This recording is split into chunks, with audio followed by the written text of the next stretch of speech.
Hello, everyone, and welcome to Mobs and Meerkats. I hope you can all hear me just fine. And we are going to be starting off our adventure in a small town outside of the bustling city of Waterdeep. This town is named Deepside, and we join our 4 intrepid adventurers: Rev the Ranger, Archibald the Fighter, Webgen the Paladin, and Gunther the Bard. Having recently received a message from a mysterious hooded stranger in a tavern, because that's just how these things go, they have been sent to this town to fetch a contact. They were told that they would know the contact when they saw them, or at least that the contact would know them. But before we do that, how about we have all of our adventurers introduce themselves? Or at least, that'll happen once everyone is on the board, because currently, the only people in this room with me are, well, me and Rev. Also, Rev, you need to give me DJ permissions on this thing so that I can keep the music going. I literally pinged you in the Discord. You need to give me DJ permissions so that I can keep the music going.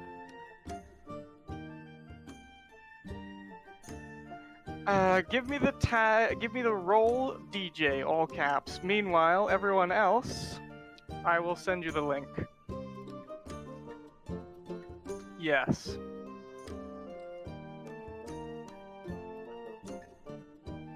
The password is in the chat, everyone who is in this game, and once you're in, please introduce yourselves. We'll start with you, Rev, seeing as you are already in. You can introduce your character and give yourself a little bit of background. Okay. Savinne, can you go first? I'm doing the roll Okay, thing. yeah. Sav, you can go first. I'll start. Today I will be playing Archibald. Archibald Billingham. He is the son of a nobleman. He was the heir to his family's fortunes. However, due to a scandal due to a trick that was played on him, he has recently been cast out of his family and is now off on his adventure, beginning his adventuring journey. He's quite tall, has very sharp, defined features, a very elegant moustache, slicked back hair. He wears fancy clothes. He's very well dressed, but his appearance is very well kept. But at the same time, it's gone a bit rough around the edges as a result of him being kicked out of his family. He's not got his usual pampering and serving staff to help him maintain his appearance to quite the level that he normally would. So he's looking a little bit rough, but he's clearly still from a noble family and bears himself in that manner. All right, Excellent. with me. Rev. Hi. Yep, you can go next. Simple backstory here. Just a thief, abandoned early in life. I had to learn everything by myself, both on the streets and on the wilds, to get me some foodies and the good stuff. Did a good name for myself, not from the right things, mainly from stealing and taking very sketchy jobs left and right, which got me to a good title of contract, which I've been able to do quite a bit with. My last gig was definitely my biggest one. Made a big robbery to a noble family, so I'm filthy rich now. Hell yeah. And that's it. For now. Would either Wedginus or Gunther like to introduce themselves? Hello. Yeah. So hello, this is Guissmo, and today I'll be playing Wedginus. Like Archibald, Wedginus is also a noble, and with 2 eyes, black hair, a little bit young, age 22. Basically, his deal is he wanted to be independent because he didn't like the coddling of royal noble life. So he's very persuasive, but he didn't manage to persuade his parents to give him more independence, and so he just decided to take it himself. And that's it All for right. now. And Gunther, would you like to introduce yourself? Yes, hello, it's me, Pike. I will be playing as Gunther, a bard, who was born by elf parents, but born as a tiefling. And as his parents died, he was cast out of the streets and learned to play the instruments and live life as his own individual. He's a bit leather not armor, but thingies. And he's just looking for a good time, not really caring about the money as he has some always around. All right. And you mentioned that you were a tiefling. For those of you not in the know, a tiefling is essentially a devil person, like a half-devil. Although currently, Gunther, I believe you are in your disguise as a crazy old man with a mask. Is that correct? That is correct. Excellent. Does your crazy old man persona have a separate name, or is that also Gunther? It is also Gunther. Okay, so there's Gunther, and then there's crazy old man Gunther. For reference, Archibald, I think you said you were already a human. Yes. Rev is a halfling, and Wedginus Yes. is an ASMR, or an ASMR, as we like to call them, which are essentially half angels. Now, as you have all arrived here in the small town of Deepside, you approach down the street. Now, Deepside is mostly fairly spread out. You are in one of the very few sections of the town which is got buildings closer than about an acre. Most of the areas here are interspersed by farmland and acreage and, vineyards and things. This is essentially the town square. This is the creme de la creme of this entire town, as you would say. The huge city of Waterdeep does dominate the horizon, but you don't make it very far before you hear a crashing sound ways down the road, and suddenly the door of a nearby tavern with a sign hanging over it labeled the Leaping Trout, it swings open, and out comes a small green figure who lands on the floor in a heap. As he scrambles to his feet, you overhear him yelling, "Hey, what are you doing? This is a legitimate business. What? Look at me. Hey!" But before he can continue to yell, the door is slammed in his face. This goblin is dressed fairly finely for a goblin. He's wearing kind of like a little cheap suit, almost like a leisure suit.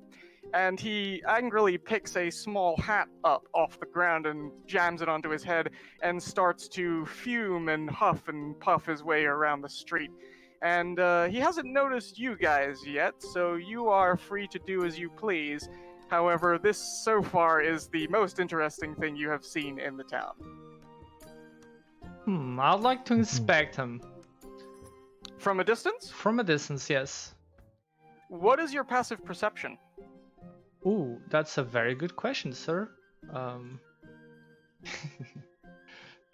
have too many tabs open. My perception? Your passive perception. 4 + 4. Okay, so your passive perception will be 14. That is not going to be enough to see this goblin, especially since he has now walked up to the door and started smacking on it and grumbling to himself. Roll me a perception check, please. Yes, sir. The 10. A 10, just total? No Yes. problem. With a 10, you don't see anything out of the ordinary from this goblin. You see pretty much everything that I've described. You haven't noticed anything else about him yet. He still has not seemingly noticed you. He seems to want to get back into this tavern, but they are not letting him in. Would anyone else like to try and scout out this goblin before you approach? No, Archibald's going I to, prefer to approach. Yeah, All right, Archibald's also going to want to approach. All right, Archibald, if you want to take the lead on this, go for it. Yes. Let's go talk to this goblin. He seems like an interesting fellow. Yep. He's going to call out from across the street. Hello. All right. Goblin, sir. As soon as you do that, the goblin spins around and goes, "Hey, what? and he takes a step forward and he stares at you. And then he seems to do some sort of mental arithmetic in his head. But then you see a massive grin spread across his face, exposing some pointed yellow teeth.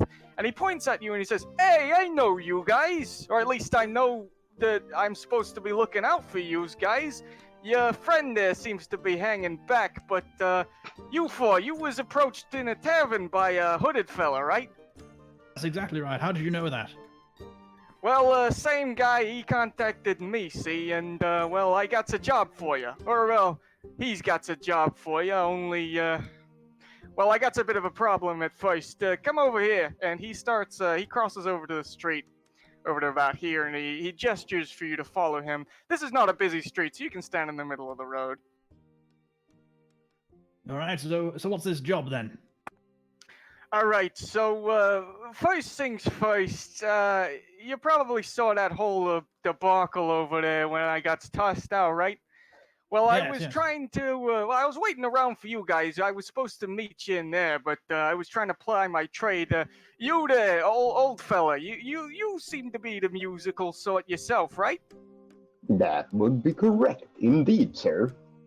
Well, me and you were one of the same, right? I'm a musical fella myself. I'm a bard. Only, well, when I was practicing my trade in there, they didn't like that so much. That pompous elven bartender, he tossed me right out. Only problem is, he's still got my instrument, and I can't really do much without that. So before I fill you in on this whole job thing, I need you to go in there for me and, see if you can get your hands back on that. Can you do that for me? Oh, by the way, I should probably introduce myself. The name's Jimmy. Oh, good to meet you, Jimmy. Archibald. Archibald, Yep. pleasure to meet you. He thrusts his hand out for you to He shake shakes it. Yeah, he shakes it vigorously. You probably feel like you want to wash your hand after that, but yeah. Otherwise, this guy seems to be pretty cordial for a goblin, especially since your first encounter with goblins, which was not on live stream. That went fairly roughly, if I remember rightly. Mm-hmm. Mhm. But I'll this give guy- you a wave and introduce myself. This guy seems pretty on the level. Yeah, I He wave leans and up against- introduce myself. All right, go for it. Yeah. So hi, I'm Wedgeness, and I'm here from a He distance. takes a look at you, Wedgeness, and he looks up at you, and he says, "Hey, ain't you one of them holy types? I sees you got the fancy tablet or whatever's on you. A lot of you look pretty capable, except maybe you, old guy. Why you hanging back there, hooded fella?" Well, you see, it's a dangerous place. I can't go around without bodyguards or friends. I call them friends. We are friends, allies, and all a musician's need. Well, you're a wise guy there, friend. You there, hooded fella in the back, short stack. What's your deal? How come you're just hanging back there like a shadow?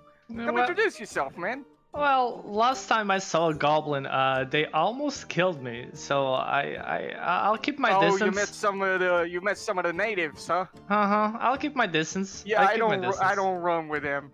Trust me. I'll. Sorry, I keep cutting you off. I still don't trust goblins. I'm sorry. I didn't want to say it. I didn't want to be the one to say it, but I'll keep my distance and we'll go get your instrument. Okay, I didn't know that my friend there was hiring racists, but whatever. Yeah, if you guys want to step into that there bar, then I'm just gonna wait out here. I don't think they're gonna like my mug showing back up in there. That guy, he's pretty pompous, but he's also pretty tall. You dig?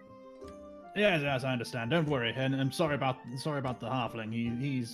He had a rough experience. Hey, but no, don't I worry, never we got can- along with halflings either. Never mind about it. You seem pretty decent, though. I like you, Archibald, right?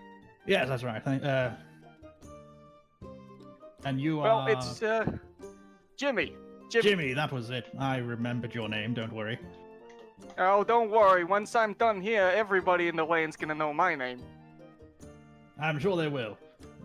We'll fetch back your instrument for you. What sort of instrument was it again? It's a flute. Yeah, let's go with flute. It's a float. You can't miss it. Flute. The Yes, I elven know. guy got it. Okay. I know what one of those is. Sure thing. All right. We always have me as reference. Yeah, yes. you have a flute as your instrument, don't you? Yes, I'm glad we have a Excellent. flute as a reference to how a flute looks like. You never know with Archibald. Yeah, it looks like a flute, so. Fair. So you all approach the leaping trout, and you can hear commotion from inside, although it doesn't seem to be very busy. As you approach the door, are you all going inside together? I will Yeah. go inside. Yeah, I don't know if everyone else is. I'll definitely go inside. Yeah. I'm Yeah, gonna- yeah. All right, gonna so come you're with all me going inside. inside. Give me just a moment while I switch over to the leaping trout, and we will have some different music.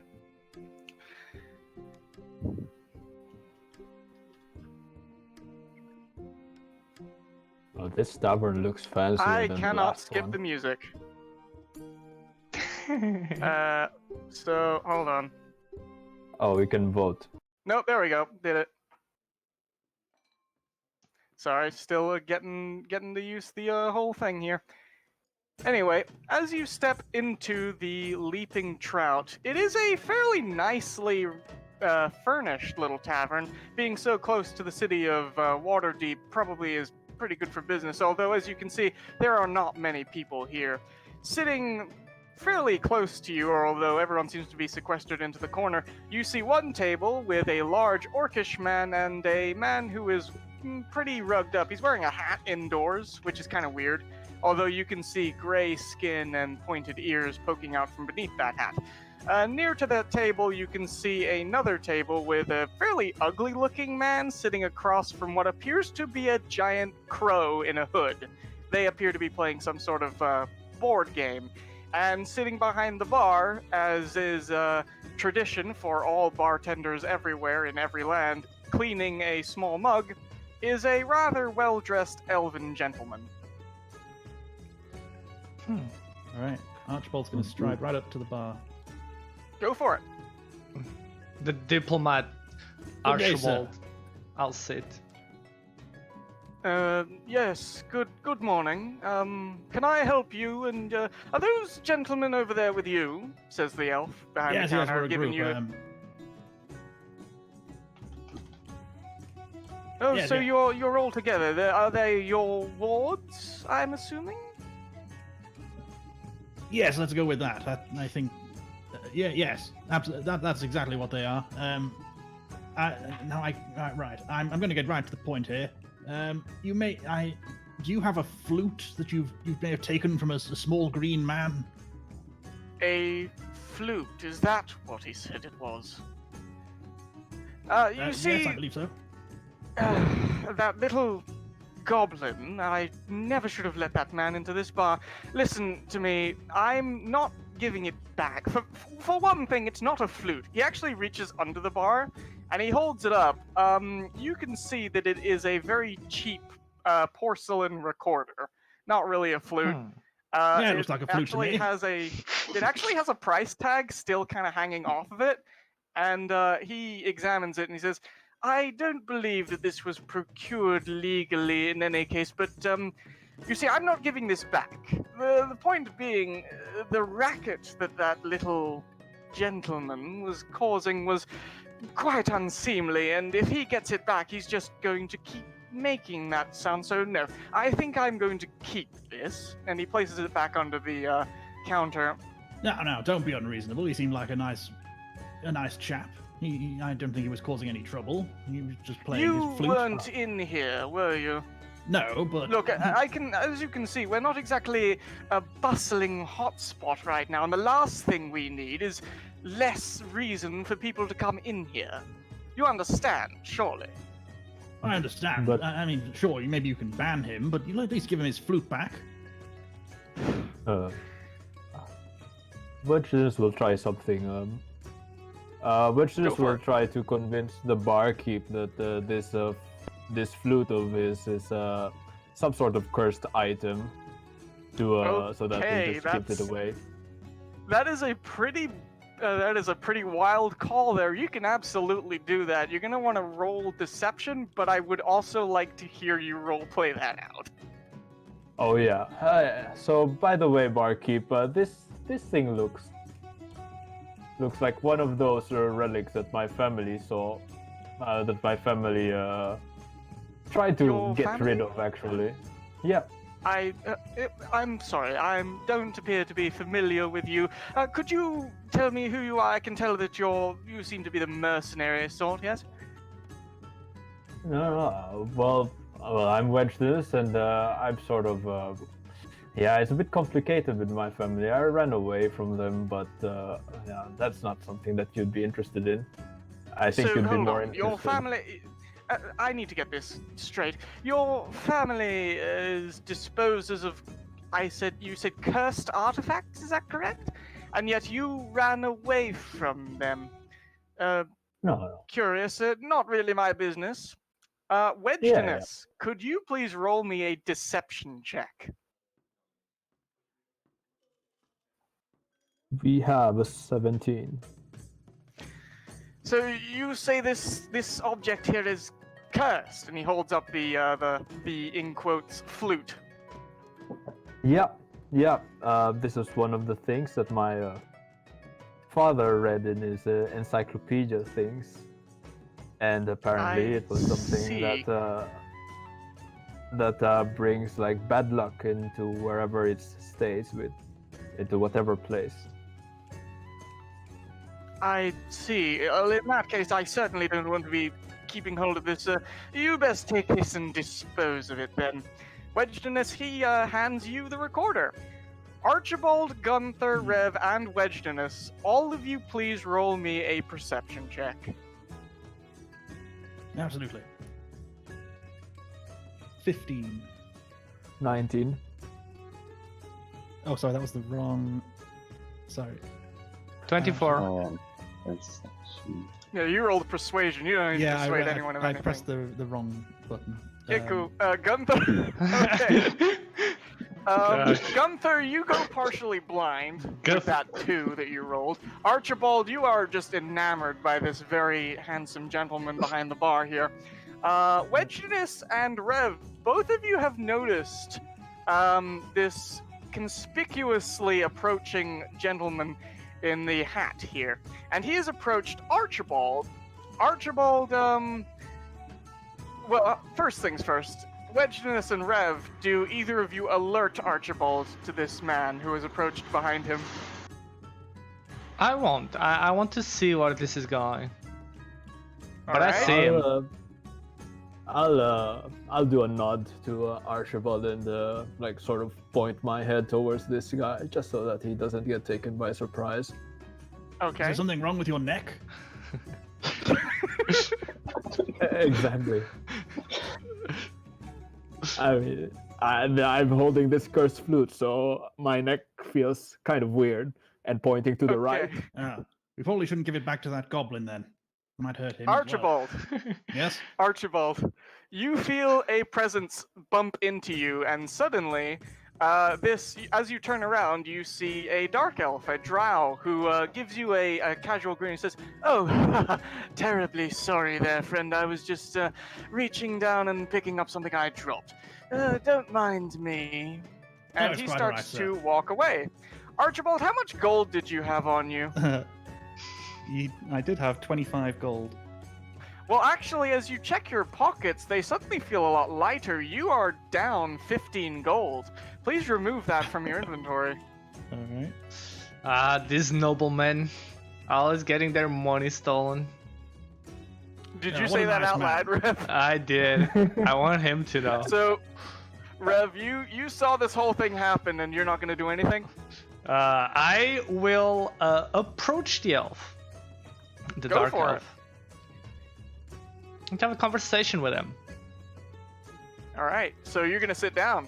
Yeah, I'm sitting down next to these two, the robber and the brute-looking one. I'm curious. Yeah, as you sit down in front of these two guys, both of them turn to face you, and as they do, as the orc turns to face you, you hear the chair creak underneath his weight. And the drow smiles at you and he says, "Well, hello there, friend. I don't suppose I can help you, can I?" Well, no, but I can help you. So, since... Oh, you can. Well, I did see you steal money from my... I'm sorry, what? Yeah, I mean, I respect that. I'm one known for stealing too. But... Are you really? The problem That's is... not something you should go around proudly proclaiming, my friend. But you are accusing me of a most heinous crime. Well, yes, I am. I'm here to strike a deal, though. As you say that, the orc leans across the table and he says, "How about I strike you a deal first, short stuff? Well, here... How about you walk back over to that table over there and you leave the two of us alone, and I won't cave your head in with me fist. That sound good?" I have a better deal for you. "Gregory, please, let's hear this small man out," says the drow, turning to you and smiling sweetly. He says, "Please, what's your name, friend?" My name's Rev. Might have heard of me. "Rev, Claxis, pleasure's all mine. Now, what's this deal of yours?" Well, I don't know how smart your thick-skulled friend there is, but there's excuse four me. of us. That is my... Excuse me, sir. That is my husband. And I I would appreciate it if you do not refer to Gregory as being thick-skulled. Ah. And then Gregory turns to you and says, "Yeah, I ain't thick-skulled. Oh, But you look I'm pretty sorry. thin-skulled if you ask me, and that skull looking like it's gonna have a pounding soon." I'll rephrase it Gregory, then. please, calm down. I'll rephrase it then. Well, I don't know how smart your big dumb friend is, but... As you say that, Rev, Gregory gets out of his seat and storms up to you. Gregory stands about 8 feet tall and almost as wide, and he looks down at you and says, "You pick your next words carefully, short stack." Here, again, simple deal. Look, stealing from nobles, that's what I do. That's my lunch. That's how I start my day. So I respect that. But... You start your day with lunch? Yes, I sleep until 12. You shouldn't be skipping breakfast, my good man. That's a terrible idea. Look, you do you, I do me. It's fair. But... And that's why he didn't grow in height. Yes. But since there's just 4 of us and we can easily just take the entire money back, but we don't want to start a thing here. We don't want to destroy this whole bar up. So how about you give me half of what you stole and I walk away? Or, different deal, how about I cave your skull in if you don't leave? Rev, I would like you to roll a persuasion roll, please. Persuasion, let me find that. Oh shit, my persuasion isn't big. Oh no. Okay. Oh, 16, let's go! 16, unfortunately, that is not going to be enough. You have dug yourself into a pretty bad situation right here. And Claxis smiles and shakes his head and says, "You've upset my husband. I would really appreciate it if you would just leave. I don't know why you keep accusing me of this heinous crime, but if you're not going to step away immediately, then my, well, Gregory tends to get a little violent when he's called stupid. He's a bit sensitive about his intelligence, so it's up to you, my good friend." I didn't call him stupid. I called him dumb. I want that to be clear. Same thing, really. Apples. You say tomato, I say tomato. Well, Let's not beat about the bush here. no one's gonna help me get this money back, friends. No. Yeah, are you all watching this whole thing play out? Yeah. What are they talking about over there? Did someone get robbed? Gunther, you've approached. Yeah, I'm like, "Oh, dear gentlemen, there's no need to be so angry about my friend. He's rather stupid himself, you know, it happens all the time." Gregory Lord, both of them turn to you and they say, Get out of here, old man. This is between me and the short stack. Well, but I'm rather offended by you saying such. I am no such old man. But I will humbly agree with my appearance looking rather dapper. Now, if you excuse me, I go blind sometimes. You lose an eye, you lose it twice, am I right? What? I want to say, there's no need to get violent here. If someone I stole... disagree. And as he says that, Gregory cracks his knuckles. He has big knuckles. It sounds like he's crushing walnuts in his hand. Now, there's really no need for a fight. I'm sorry if this short man here offended you. He was very rude to the goblin outside as well. I thought the goblin was playing good music.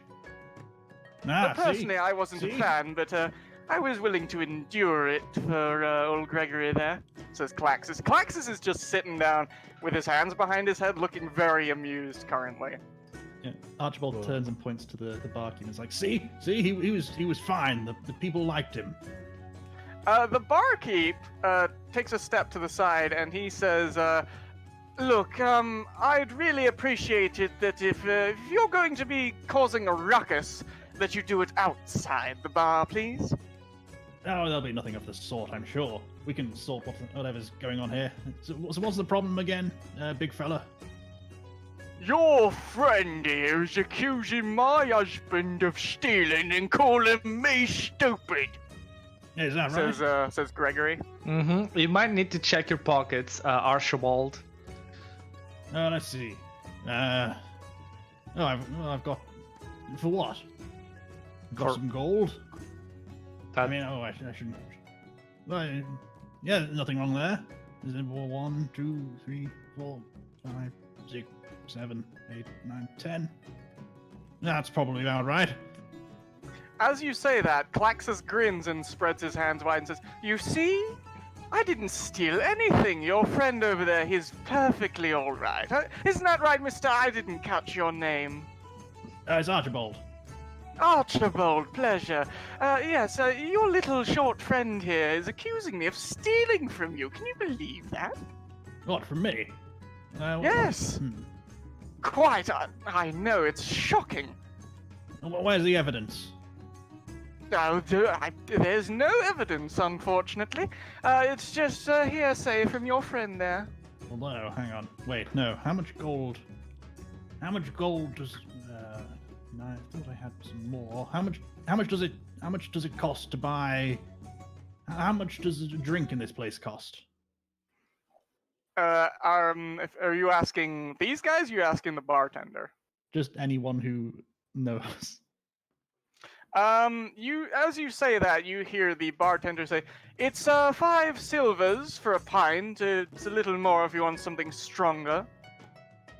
Right, I've never been very good at handling money. Usually someone else would do that for me. I don't think I've spent that much of my gold. Maybe some of it did get lost or stolen. Hang on, I okay. assure you, I would know nothing about that, says Claxus. All right. And Wedgeness goes next to the big guy, the orc, and try to cheer him up by saying, I mean, there's nothing wrong about not being so smart. Look at me, I'm not so smart myself. He turns to face you and he narrows his eyes and he says, "I've almost had it with a lot of you. One more person calls me stupid, I'm gonna start breaking heads."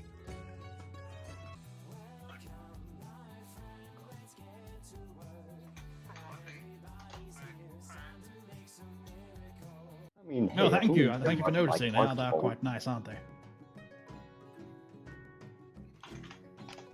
This orc is getting increasingly more agitated, and it does not look like Claxus is going to do anything about it.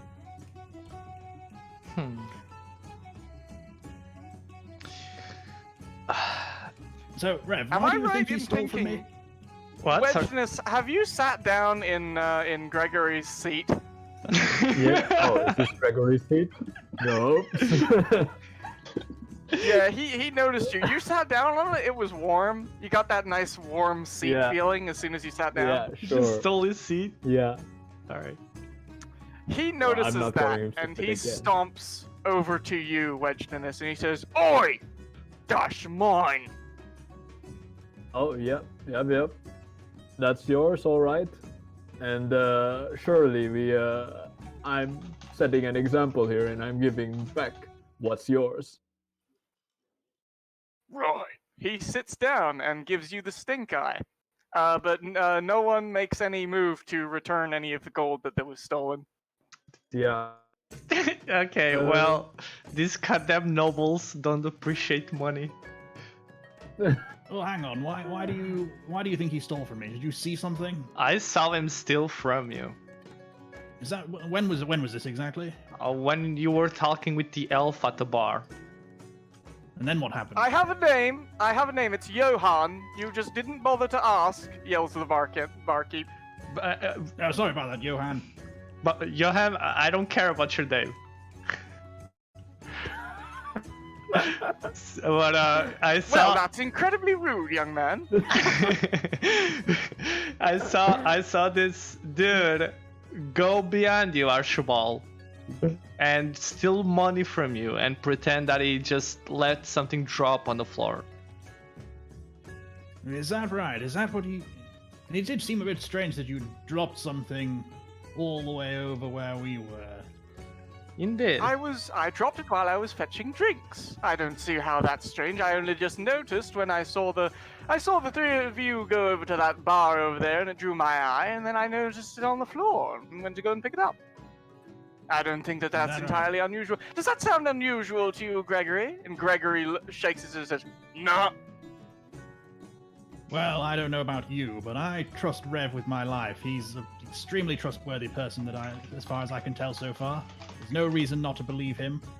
So I think you may have stolen some money from me. Really? That's so now you're taking his side. Oh, that's terrible. Well, where's your proof, sir? Well, I'm not very good at keeping track of my money, but I think I had more. And I trust this little man with my life. So your proof is that you trust this rude little man who, if I may remind you, came to our table uninvited, accused me of theft, and then proceeded to insult my husband. That is your proof? I mean, I don't see any reason why I wouldn't trust him. He seems like an honest fellow. Yeah. And, just because he's rude doesn't mean he's a liar. And to be fair, this guy looks pretty stupid to me. As you say that, Gregory stands up and puts his seat down and he steps in front of you and he says, "Right, that's it. All of you please roll for initiative." Everyone in this table called this guy dumb in one way or another. 6. Where's the initiative? Yes, initiative should be next to your armor class, I believe. It is, yeah. Yeah. All right, got it. Roll 17. 30. But one's the quickest. Oh, there you go. Are we going to die? Is this the end? Is this the end? So, Sinner, do you see the rolls? Hold on. Sinner? Hold on. Sorry, please- just had a He's message. Oh, that's fine, that's fine. computing turn order. And So, All right. So Archibald rolled a 6, Gunther a 20, I rolled a 17, and Wedginus rolled a 13. Okay. Just give me a sec, guys.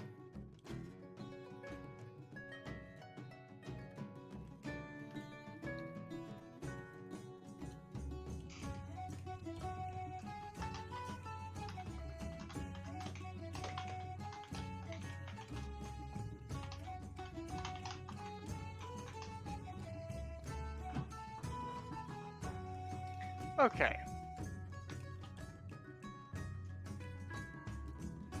Alright, I'm writing everyone's name out just so that you know what's happening. This takes a little bit of time.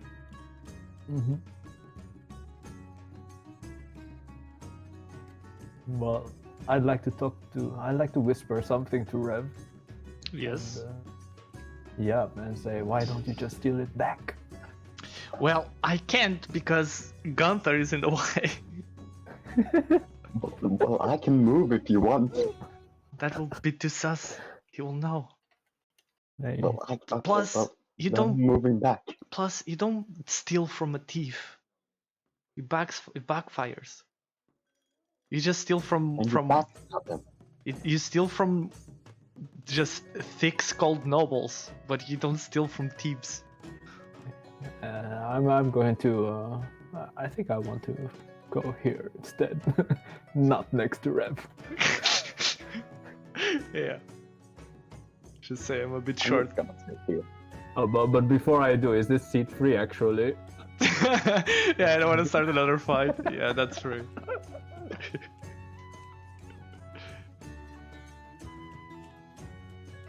I think we started enough fight with seats.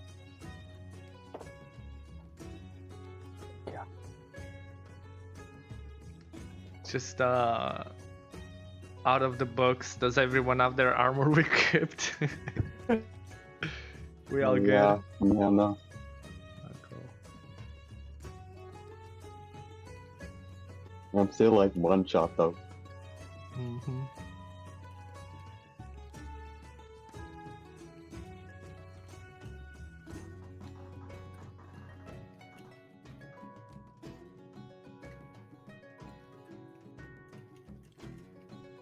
Okay. Sorry, guys. I had to respond to some texts just there. All good. Yeah. So, Archibald, you got a 6. Not a great roll. Rev, you got a 17. Wedge, you got a 13. And Gunther, you got a 20. Nice. Okay.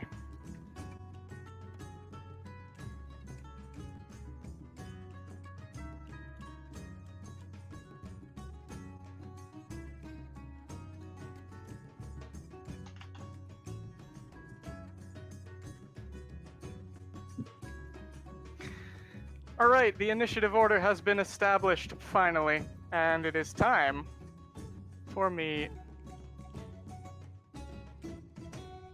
to finally get some different music playing. Monkas.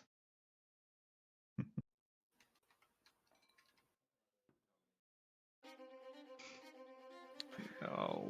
First in the order Boss music. is Gunther. Yeah. And you have the chance to do something quickly. You have already seen Klaxus stand up and draw a knife. Gregory doesn't seem to have any bladed weapons on him, but he does appear to have 2 very large bludgeoning weapons on the end of each arm. Okay, yeah. So, I'm quickly gonna stab Klaxus with my dagger. You're gonna just straight up stab Klaxus. Okay, go for it. 18 and 21. 21 is going to hit. Please roll damage.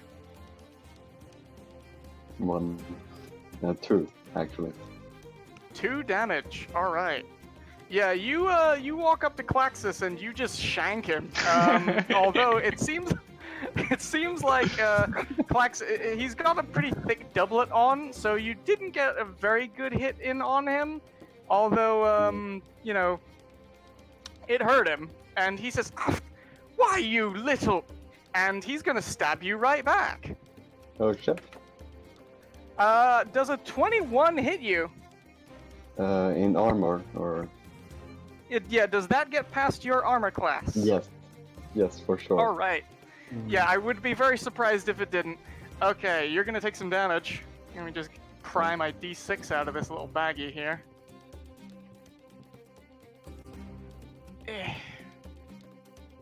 Why did I have to pick this one? I should have prepared my dice beforehand. There we go. All right, guess what? You're gonna take 4 damage from this guy. Oh. Okay, then I'm gonna run away. You're gonna run away? All right. Yeah. Wow. Next in the order is. Wait, hold on a second. If you're running away from him. Oh wait, no, it's not your turn. Never mind. I was gonna say if you're gonna. No, you have to move back in. You can only move on your turn. Oh, You get back where you're going. Yeah, so you can only move on your turn. Oh, yeah. Sorry, I was looking at the wrong I screen can- here. Next in the order, Rev, it is your turn. You've just seen Gunther stab Klaxus and Klaxus stab Gunther. What are you gonna do? I'm gonna move a bit back and I'm gonna draw Yep. my bow. And I'm gonna just aim for Klax's head.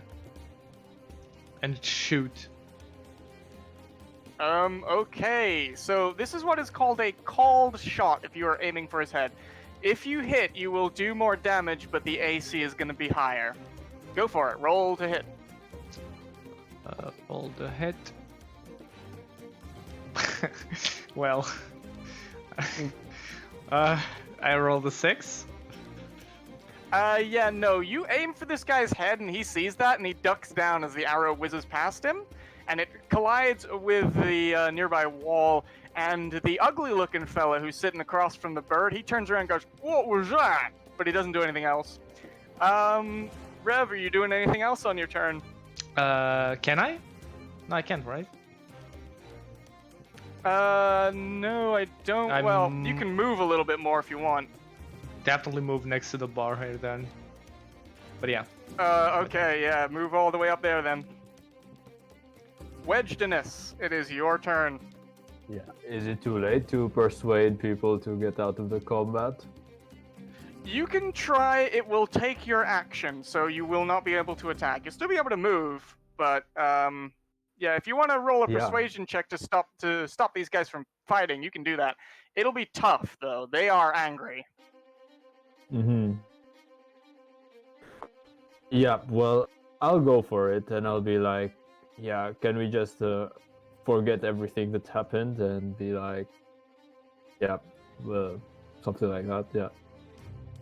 Okay, So, yeah, roll persuasion. Roll it. It's 15. Yeah, no, that's not going to be enough. Klaxus, he glares at you and he says, "I don't know if you noticed, but your old friend here just tried to kill me." And Gregory cracks his knuckles and he shakes his head and he says, "Yeah, and all of you been calling me stupid all day. I ain't taking it no more." Is you gonna do anything else on your turn? Because that was your action. You can move if you like. Yeah, I'm moving here. Okay, you're running away like a brave hero. Yeah, of course. All right, I'm it is now independent. Gregory's turn. Archibald, he's gonna swing one of his big old meaty fists at you. Does a 13 hit you? No, it does not. Okay, yeah, he swings at you, but you are nimbly able to dodge out of the way. Oh, nice try. It is actually your turn now. On guard, fiend. What? He's gonna go for a stab with his rapier. And Okay, roll go a for it. 7. Yeah, you try to stab Gregory. You're pretty close to him, and he's a very broad target. But as your rapier hits him, you hear a little clink as it collides with the chainmail that he is apparently wearing under his jacket, and you are unable to penetrate that armor. And he looks down at you and grins. Back up to the top of the order, Gunther, it is your turn. Oh shit, I'm running away like a coward. Okay, if you're gonna run away, then are you disengaging or are you just running? And I'm just running. You're just running. Okay, as you start running away, Klaxus is gonna take a swipe at you. Okay, yeah. He rolled a 16. Does that hit you? Yes. All right, take 2 damage for me. Okay, yeah. And can I run now or that's just Yes, you can move now. okay.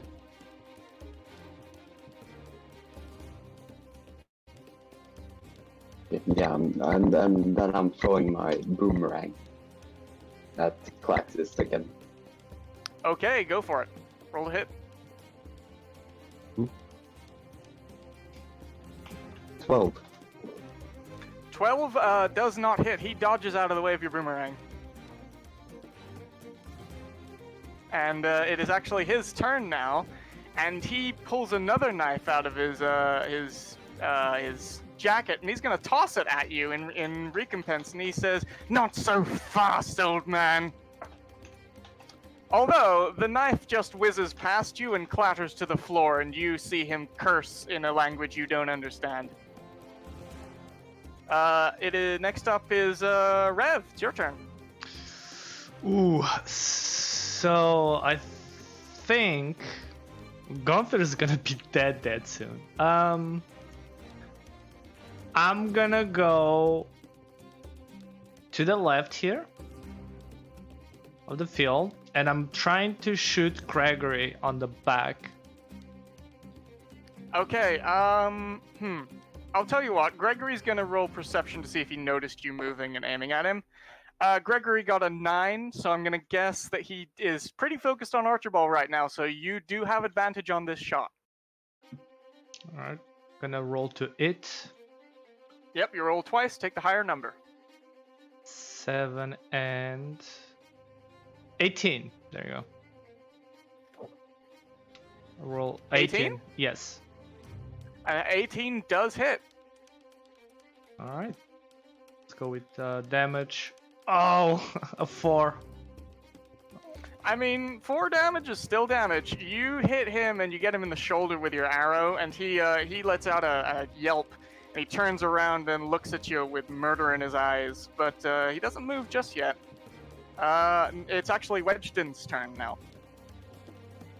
Yeah, so I'm going to Gunther, and maybe I will try to give him 1 HP with my lay on hands lay on hands skill. Okay, Was it? you give him a healing Yeah. high five. Yep. Excellent. And yeah. And is there any way to disengage or like? You don't need to disengage unless you are within 5 feet of an enemy and you want to get away from them without them attacking you. Okay. So you're fine Well, currently. yeah, I mean, I'm a lover, not a fighter for this time. Wedgedness, what is your weapon layout? Do you have a weapon and a shield? Yep. I have a spear. I have a shield, spear, shield, whip, chainmail. And I believe your fighting style is protection, is that correct? Yeah. Okay, as long as you are within 5 feet of Gunther, anytime he gets attacked by anything, you can Yeah. actually impose disadvantage on that attack because you can block it with your shield. So if Klaxis Sure. throws another knife at Gunther, you can actually force him to throw with disadvantage. Sure. And Alright, that's my turn. Next in the order is actually Greg. Gregory is gonna punch you again. Actually, no, he's not gonna punch you again. Rev, you have invoked his ire, so he's going to try and storm across this here table. He climbs up on it, but as he does, Archibald, you have the chance to get a hit in on him. Get him. Roll to hit. Not so fast, brigand. Get him. 21. You let's do go. hit. Roll damage. Damage is. Ooh, it's good. 12. Let's go. A 12. Wow, And- that's okay. As you as Gregory turns around to attack Rev, you catch him in a seemingly an unarmored part. Maybe you were trying to stab him especially hard because you realized he had the armor on, but the part that you stabbed him didn't have armor, so he flops forward and goes, "Argh!" and he falls unconscious on the table. Gregory is now out of the combat and appears to be bleeding out. And seeing this, Klaxis yells out, "No! Stop! Stop! All right! Here's your money back!" And he pulls out a coin purse and tosses it across the table at you. Yeah, thank you. You sir. leave my husband alone! Well, he was turning his back on me in a fight. Shouldn't have done that. I don't care what he was doing. Don't you dare murder my husband or I'll haunt you for the rest of your days. Take your money and go. What else? All right, yes. Can I try to inspect what else does he have? Does he have anything else on his pockets? If you want to try and steal from Gregory, you can do that, but his husband will watch you do that. He's bleeding out. Not much he can do, right? Claxus is like, he looks like he wants to go and help Gregory. All right. Well, I guess we did get our money back. Yep. What So do you mean our money? Well, yeah, it was not your. It was point of order. It was not your money. It was well, Archibald, Gunther almost died, and I lost 2 arrows, so it's technically our money now. Well, I suppose I wouldn't have realized it was lost if it wasn't for you. So I thank you. Yes, we'll sort this out. We should get out of here. Yeah, we Sorry, should- Johan. yes, you should. Please leave. And you see Claxus approach his husband and pull out some Yes. bandages. Yes, right away. Sorry again for the ruckus, Johan. If I see you again, I'm going to slit your throat, all of you. Get fucked, dumb bitch. I'd like to see you try. Claxus gives you the death glare, Rev, but he doesn't stop from helping his unconscious husband. Fair. Johan peeks his head out from the bar again, and he looks at you and he says, "If you're quite done making a mess in my bar, are you leaving now?" Yes. Let's get out of here. I'll be like, yeah. We should have left a long time ago. All right, so you have all left. We got what we wanted. Yeah. All right, excellent. So the lot of you turn and leave, and you step back out into the town of Deepside. Give me just a sec while I get the music back. As you emerge, you all see the Goblin Jimmy, who straightens up from his position on the wall, and he says, "Hey, you're back! Did you, you was in there for a little while. Did you get my flute back?" Yeah, we did. Oh, it's very And so how cursed about- though. I wouldn't recommend keeping it. What cursed? What are you talking about? That ain't cursed. Look, I know a cursed flute when I saw one, right? So, Yeah. no, it ain't cursed. Hand it over. Yeah. But aren't you going to hand us over our quest first? Flute first, then I'll tell you what you're doing. How about that? All right. I guess. No. All right. And then I hand him over the flute. Ah, excellent. I've been missing you. Come to Papa. Come to Papa. And he blows a horrible note on that little flute, and then he seemingly satisfied with that, he places it back into his pocket. And he grins at the 4 of you, and he says, all right. So here's the lowdown, right? What do the lot of you guys know about magical artifacts? No, Louis, like your flute. I would never like to see it again. Should we roll history? Is that what you're asking? Yes, actually it would be Arcana that I would need you all to roll. All right. Okay. Oh yes, I'm a That's genius. one. Done. What did I get? I got 18. 17. All right, Rev and Wedgeness, you actually both know quite a bit about arcane objects. Archibald, you know that arcane objects are a thing, and your family may have one in their vault somewhere, but you probably don't know a whole lot about it. Gunther, you have no clue. You don't know shit from shit. But Rev, you've probably been on a heist to try and steal some magical artifacts before, and so you've actually got a fair amount of knowledge. Wedgeness, you are a paladin who, well, as you said, your family searches out cursed objects and puts them away. So seeing that the 2 of you seem to know the most, both the little goblin man, he grins up at you and he says, "So here's the deal. there's a magic artifact not too far from here. It's a little thing called the Fret Sender. It's a lute. Y'all know what a lute is, especially you there, bard fella with the absent expression. I bet you know what a lute is, right? Yeah, I know what a lute is. I know nothing of the rest of this, but a lute is a lute. It's a bit like a Excellent. flute, but without the F. Yeah. It's actually that nothing is like a correct. flute at all. But Why does it sound so similar then? well, look. I didn't make the rules. I didn't invent words. All right, take it up with whoever invented the common language. My point is, there's a magical lute out there, pretty close by, called the Fret Sender.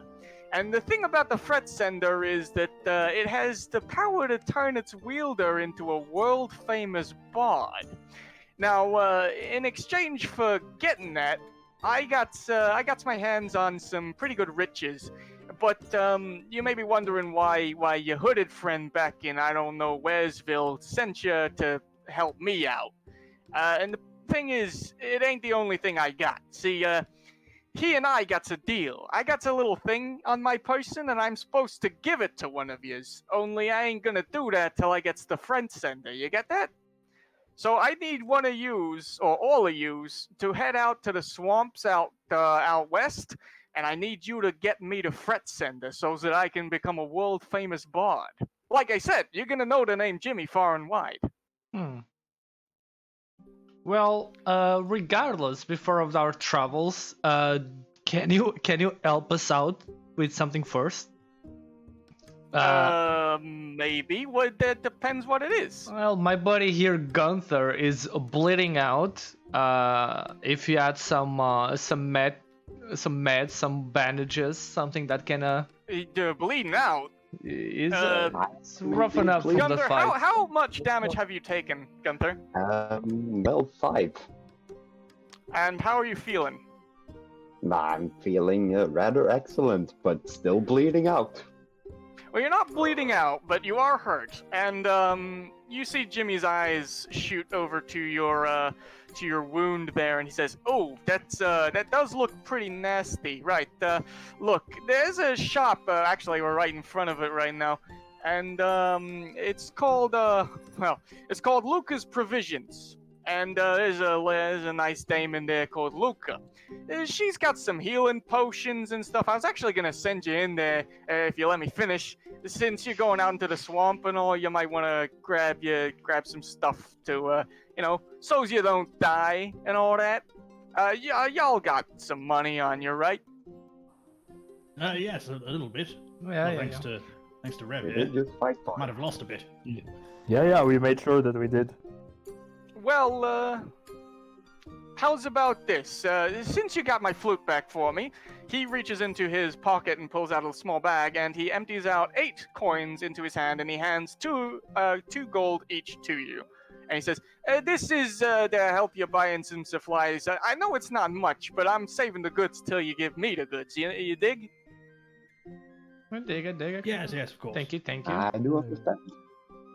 Now, before you head on in there, I needs to tell you something. This Fret Sender, it's kinda in the possession of someone already. There's this ogre named Crushmaw. He's taken up residence in the swamps. He thinks himself some sort of musician, only he's a hack. He's a talentless hack. And I need you to get Fret Sender from him. I'd appreciate it if you didn't resort to violence, but ogres ain't known for their diplomacy, you dig? Yes, we understand. There shouldn't be a I do problem. quite understand. We are expert negotiators. And robbers. Well, those both sound good. I'm gonna step aside, let y'all get into this here shop. And when you get Fret Sender, you find me out here. I don't think I'm gonna be allowed back into the trout, but I can loiter outside, maybe do a bit of busking, see how things go. But if you don't get back by, let's give you 2 days, I'm gonna assume you're dead, and I'm gonna hire some other talented heroes to go out and get it for me. No, That sound cool to you? sounds That fair. won't be a problem. That is very fair indeed. All right, excellent. With that, Jimmy moves aside and he lets you all get into this shop. Thank you very much, Jerry. It's Jimmy, but pleasure's all mine. So you're all going in? I don't. Yeah, sure. Okay. Let's buy stuff. You all step into this shop. It's a fairly small shop, and you can only see one other person in here. There is a human woman behind the counter. Oh, I'm getting music. She gives the four of you a once-over and doesn't really seem very impressed, and she's actually smoking a cigarette. But she gives you all a nod, and she says, "Afternoon. Can I help the lot of you?" Good day, miss. We're off on an adventure into a dangerous swamp, and we require potions. Yeah.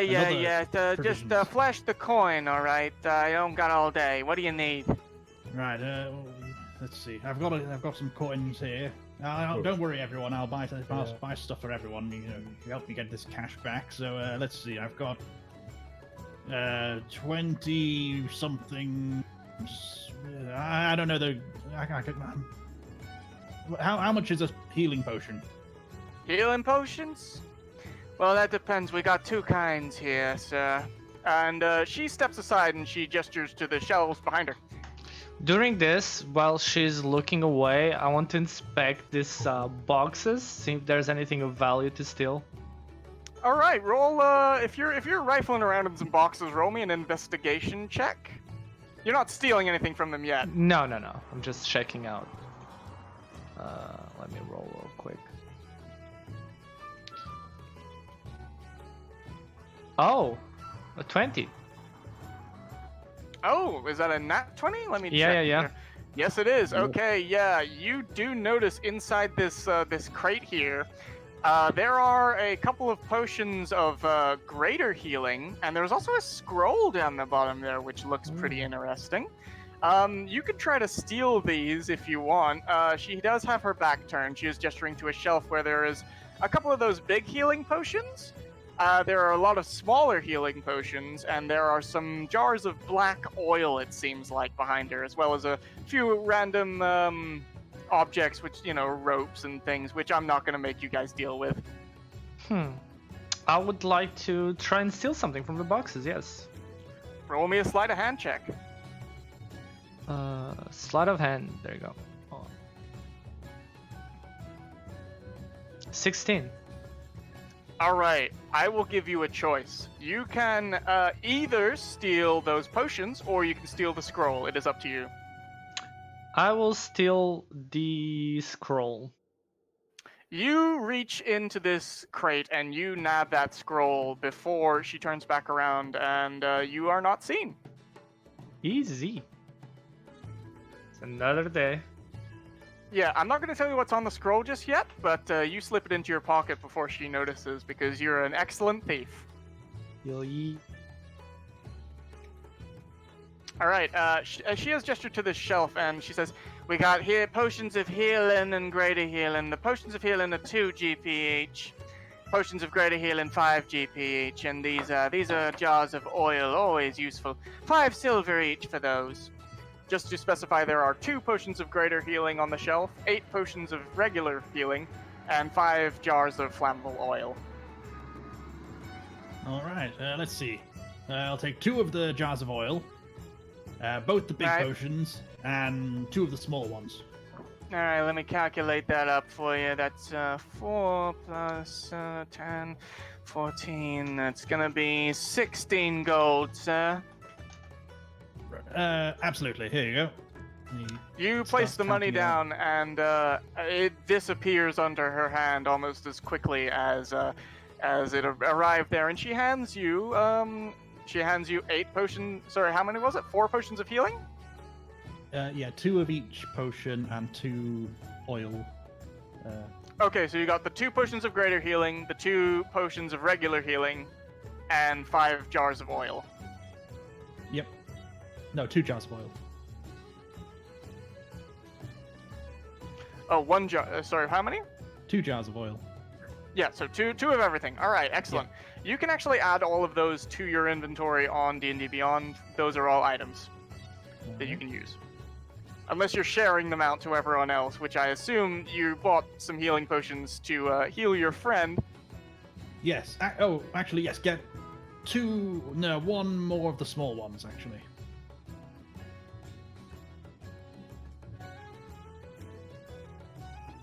Two of the small ones. All right, that's another 4 GP, sir. All right. Yeah. Yes. Let's go with that. Yes. All right. There you go. You hand over the cash, and she hands over the potions. All right. Here we go. So there's 4 of us. I've got 6 potions here. We might need to use a couple right now. Gunter, you might need 1 or 2. And then Okay. we'll also take 1 each. Let's see. I'll take a small one because I'm quite tough. I won't need a bigger one. Maybe Wedgeners, you take one of the big ones. Gunter, if you're going to get into a scrap like that again, maybe take one of the big ones to hold on to. Rev, you take a small one, and then there's 1 small one left over just to pass around. Keep it. You'll be in the front lines. You might need it more than I do. I'll be fine, I assure you. I'll hang on to the spare one. You should take at least 1. I'll take one of the small ones, right? Yes. Gunter and Wedgeners will take a Potion. big one each. Rev will take a small one, and I'll hang on to 2 small ones. How do What's the name of this potion? Healing? Potion of it's healing, just right? Potion of healing, and there's also potion of healing greater, and there is oil jar or oil flask. I forget what it's called. Okay, I added a I potion of think healing.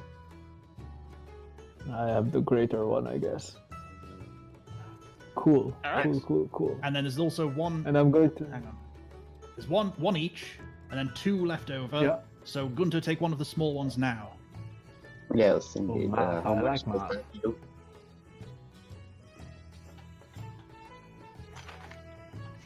So you fellas heading into the swamps, are ya?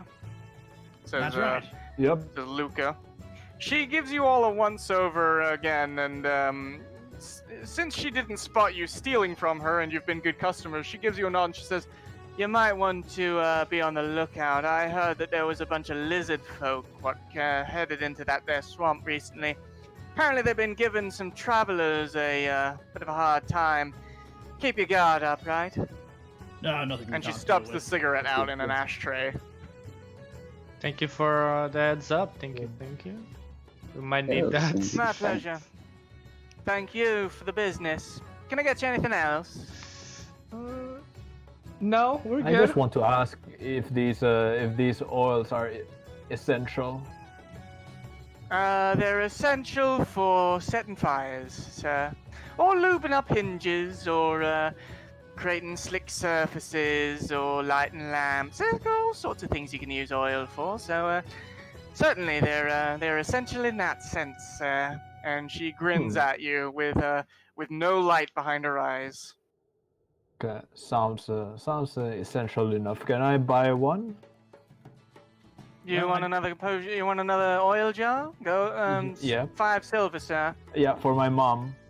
Sorry, silver. Oh, I just have gold. I don't care who it's for, sir. She hands over an oil jar, and you hand over 5 silver. Okay. Silver. Anything else? I left.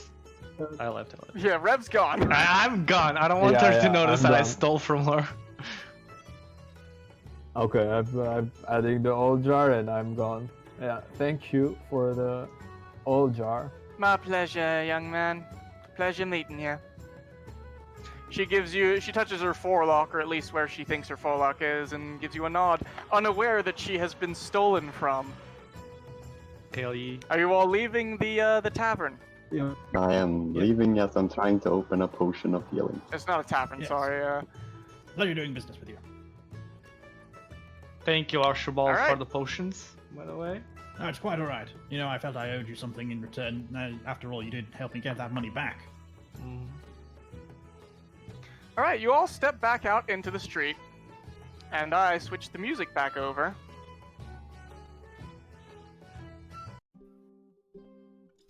As you step out into the street, Jimmy looks up and he says, "So you're all geared up and everything, huh? How you all doing? You're looking a little better there, Gunther. Gunther, you did take that healing potion, right? Not yet. All right. You might want to do that before you head out. Yeah, I have actually no idea how to do anything right now. While they speak to the goblin, I'm gonna hide on a corner and I'm gonna try to inspect this scroll that I stole. All right. First things first. Gunther, you're using a healing potion, right? Yes. Okay. Roll me 2d4s. You can do that on the dice section on the left side of your thing there. D4s are the pyramid-looking ones. Yes. 2. Yeah. So Yeah, 2 total? No, 4. 4 total. All right. You regain 6 hit points. Yes. Yeah. Hell yeah! Yeah. So I think you're back up to full. Yes. Yes, indeed. All right, excellent. So Rev, you want to inspect this scroll that you stole? Roll an Yeah. Arcana check for me. An Arcana check. There we go. 15. All right. Yeah. I think you've got a little bit of experience using magical items. You are a ranger after all, and they can learn magic. So you recognize after a little bit of scrutinization that this is a scroll of fireball, and it has firebolt, not fireball, firebolt, and it has 3 uses. Once those 3 uses are up, it is spent. But essentially, you can use this as an attack, and to use it, you just say that you're using one of the charges, and I will tell you what to roll and what damage dice to roll for it. So you just keep that on you. Cool. Do I need to add it somewhere? No, this is a custom item, so just I you can add a custom item and rename it Scroll of Firebolt. All right. Okay. Thank you. All right. Good. Excellent. All right, you have this secret weapon now, a Scroll of Firebolt.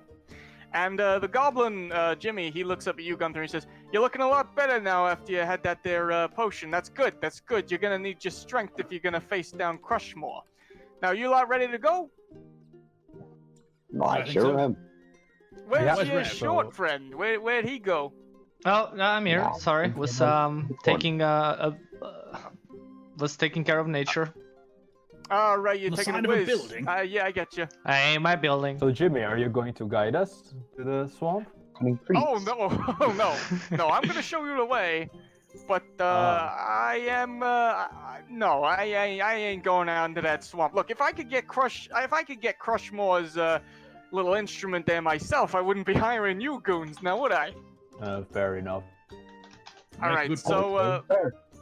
he takes a step forward and walks up the road a little bit, and he steps in the middle, and he stands there, and then he points down the left direction on this map here, and he says, "You go that way, and you shouldn't have any trouble finding Crushmaw's hideout. It's a big old cave in the middle of a swamp, which doesn't really have much else in it. So it's gonna be maybe a half a day's walk to get there.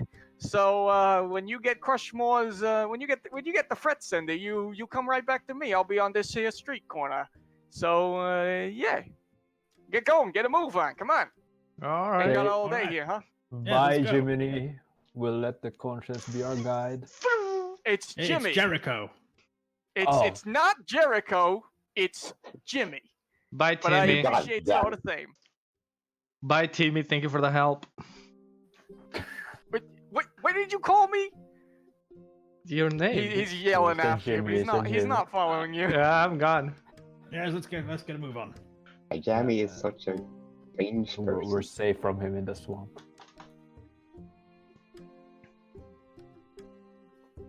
Yeah, we're gone. We're gone. God.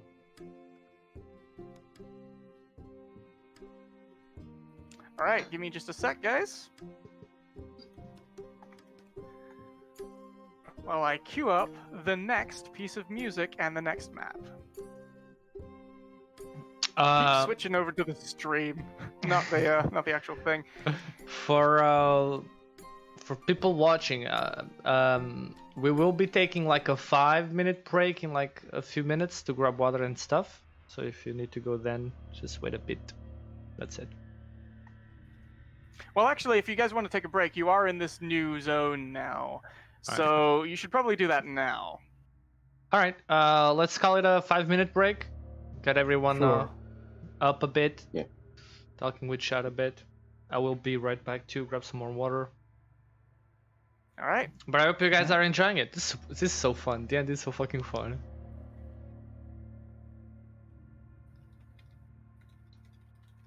So I'm looking at chat right now. It's probably a bit delayed. I'll refresh just so I'm getting a live stream.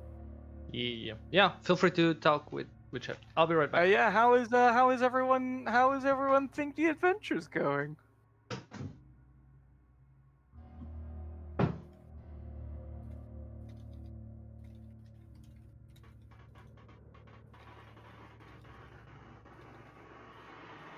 It sure is going. It sure is Yeah, going. it's going somewhere.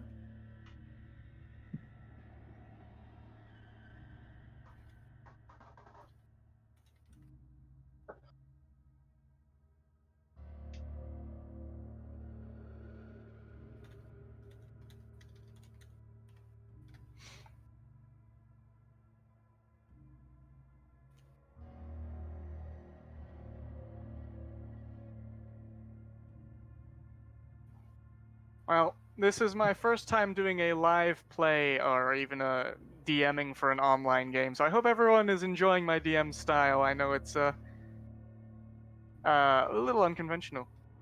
That's good. This is like pretty in line with D&D I've played before.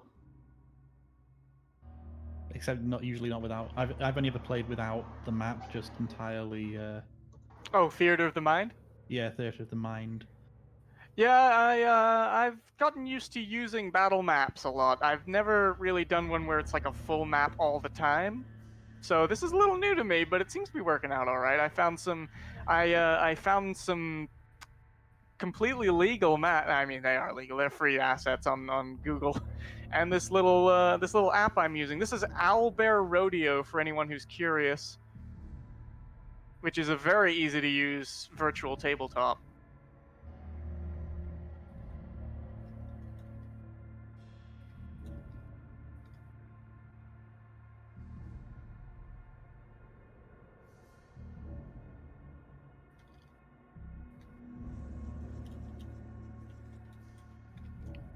Just talking to my husband a little bit.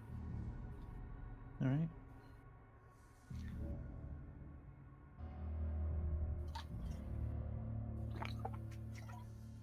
Giving you all some water drinking ASMR there. Only the best from this dungeon master. Absolutely.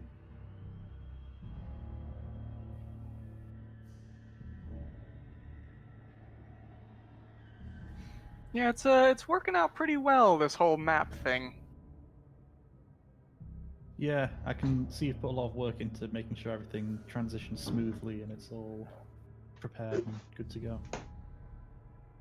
Hi. Oh, hey, Rev's back. Hello. Yeah, sorry about that. Yep, I'm ready all good. whenever. Is everyone else here?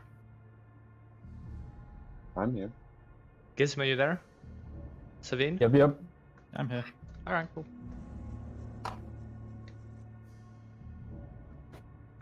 Pen is running out of ink already. That's not good.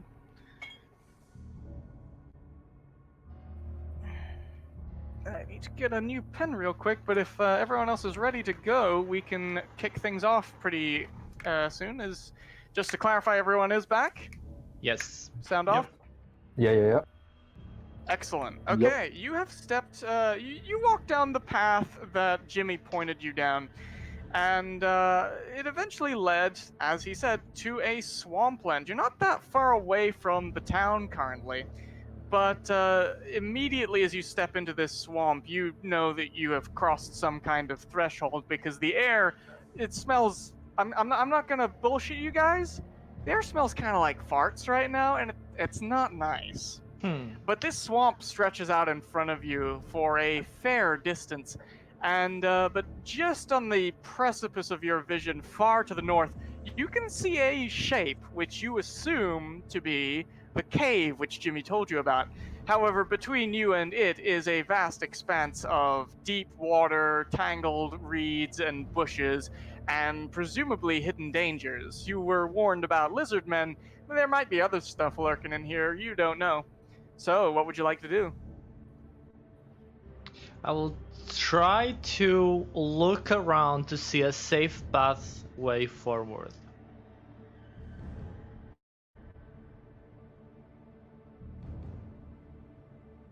Sinner? A safe path forward. All right. Mhm. I'm Yeah. going to get you to roll me a survival check. Survival? Yes. Oh, but of course a 21. Built differently. All right. Yeah. Your ranger instincts give you an advantage here, and you are able to test the waters ahead of you, and you are able to find a safe way to the next island without needing to do any saving rolls to cross the water. So, are you leading your friends there, or are you just gonna let them follow you? I will have them follow me, just in case I'm wrong. I don't want them to die. Which one is it? All right, go for it. Doesn't matter. I'll pick. It's this one right ahead of you. This island with the little lake in the middle of it. This one. All right. Found a safe path. Follow. We should be fine here. No, it seems pretty safe to me anyway. Mm-hmm. All right, you have all made it to the next island. The ground squelches beneath your feet, but it seems stable enough as it is.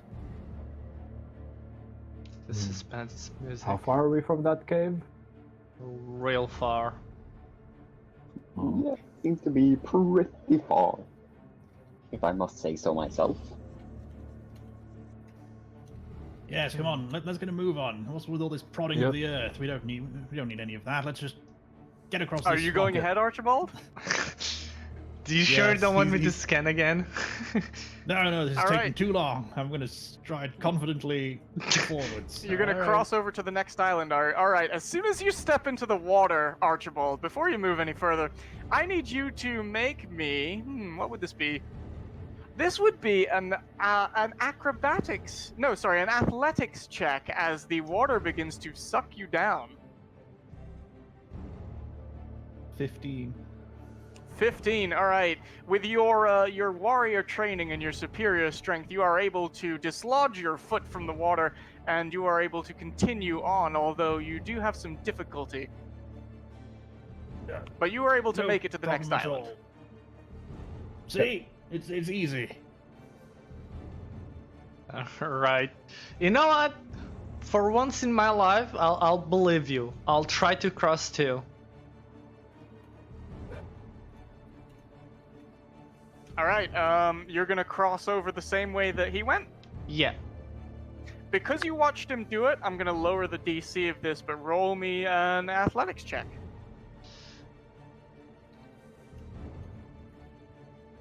Oof. A 3. A 3. Oh dear. You step in, and being of shorter stature, this does not go as well for you, and the mud sucks you down quite a bit. Is anyone gonna help Rev because he's about to drown? Yep. Yes. Yep. I'll try helping Rev with. What skill are we helping with? Well, you are helping with strength. Roll a strength check. With your hands. Right. With my hands, Pepe hand. Okay. Uh, Help. it's an 8.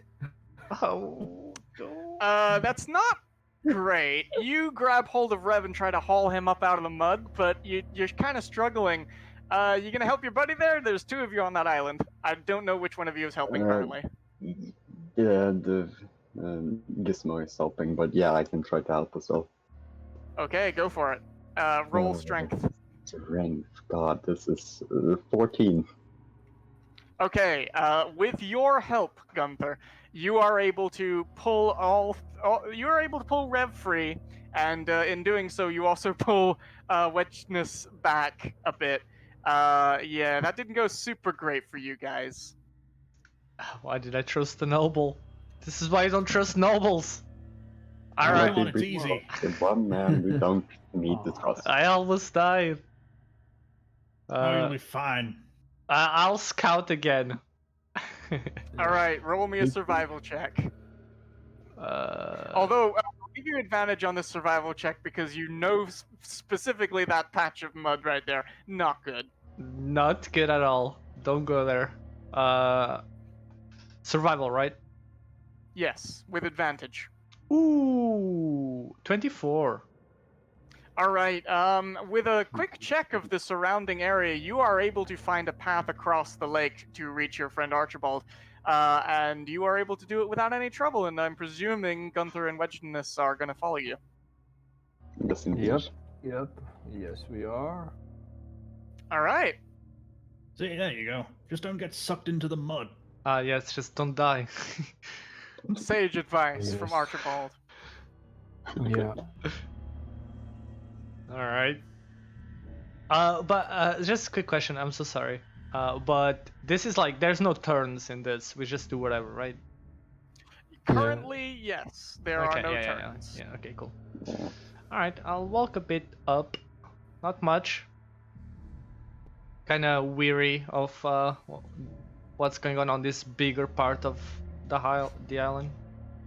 All right, so you're standing under a tree currently, just Yeah. taking a little breather, a little quick Yeah. power nap. Taking it baby steps. Everybody, please roll me a perception check. Perception. 14. 14. Yep. All right. 18. Okay. 10. Oh boy. I don't like how you said, oh boy. All right. Archibald and Gunther, both of you, from the corner of your eye, as you're taking this little rest here, you both notice something, or rather, each of you notices one something each. Gunther, you notice from your right, emerging from the swamp, hidden beneath the reeds, is a humanoid figure. And Archibald, behind the tree that you are standing in, is a large bushel, and stepping out from behind there is another figure. And both of them were attempting to get a surprise attack on you, but because you noticed them, and because you were warned about these lizard men, they did not succeed. However, I need everyone to roll for initiative. All right. 6. Here we go. 4. 16. Oh my god. 6. All right, let me just write all these numbers down. So, just get rid of your old initiatives on here. So, Wedge, you got a 4. Archibald, you got a 6. Oh, boysy. Yeah. Gunther, you got 16. 16. And Rev, you got a 6. Yeah, kind of like a 16. Yep, just one sec, everybody. Yeah, it's kind of like a 16 as well for me, but it's more a 4 than a 1 and 6. Yeah. Yeah, I mean, there is a little bit of a gap between those numbers, but scientists are yet to agree. I mean, Archibald can barely count to 10. I think we're safe. Gunther, it is your Yep. turn first. Okay, I throw a boomerang to the lizard person on my right. Just give me a sec. Okay, no, fair enough. While I really quickly change the music of this place because we got some Darkest Dungeon shit going on right now, and that is not. I think this is also Darkest Dungeon, but this is Darkest Dungeon Combat. All right, roll to hit.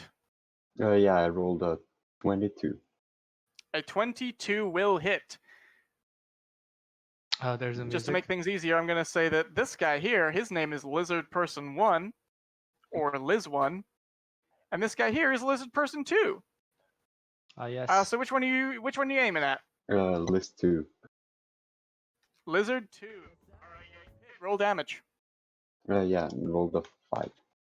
A 5. Yeah, this is your boomerang, isn't it? Yes. You hurl your boomerang at this lizard man, and it collides with his face, and he lets out a hiss. He is not happy about that, but you have hurt him quite badly, and your boomerang flies back into your hand, and it looks super cool. Lizard Man 2, though, he scrabbles out of the water that he was in, and he draws a big axe made out of bone, and he's gonna hit you with it. There's no music singer. I don't know if it's normal. Yeah, why is this not playing? There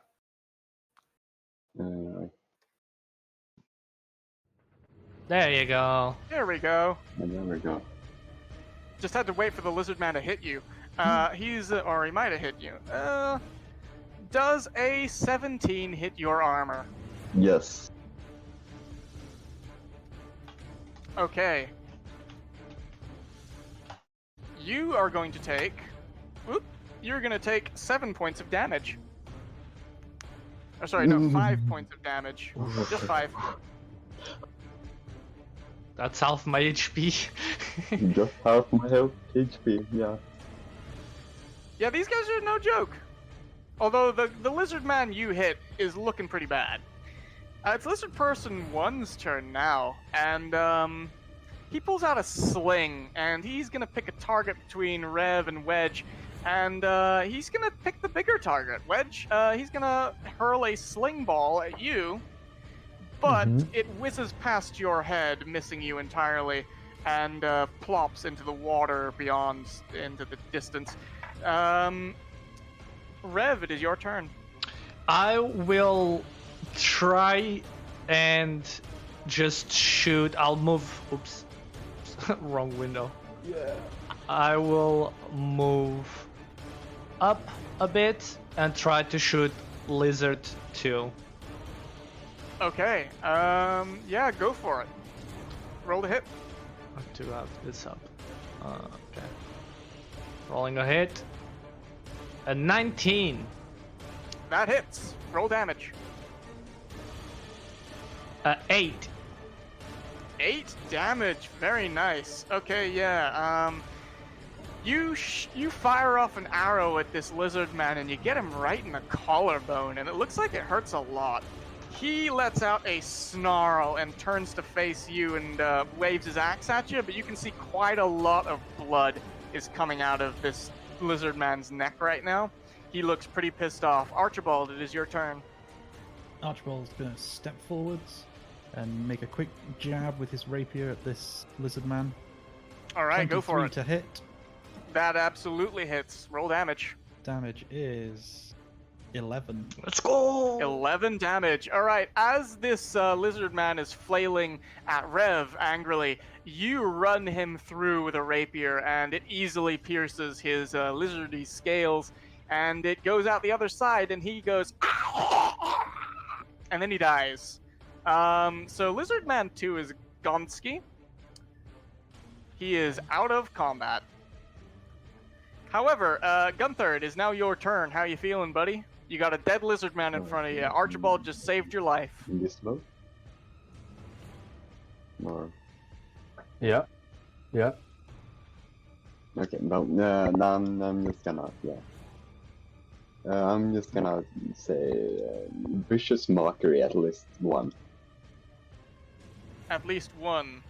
Alright, so you're gonna... Alright, he has to roll a wisdom saving throw. Yeah. Okay, he failed. What do you say to insult this lizard? I say that he's more useless than I will ever be. And that's pretty... Here's the thing, this lizard doesn't understand common, but he understood that, and you see a look of profound disappointment on this lizard's face. Roll a d4 for damage, please.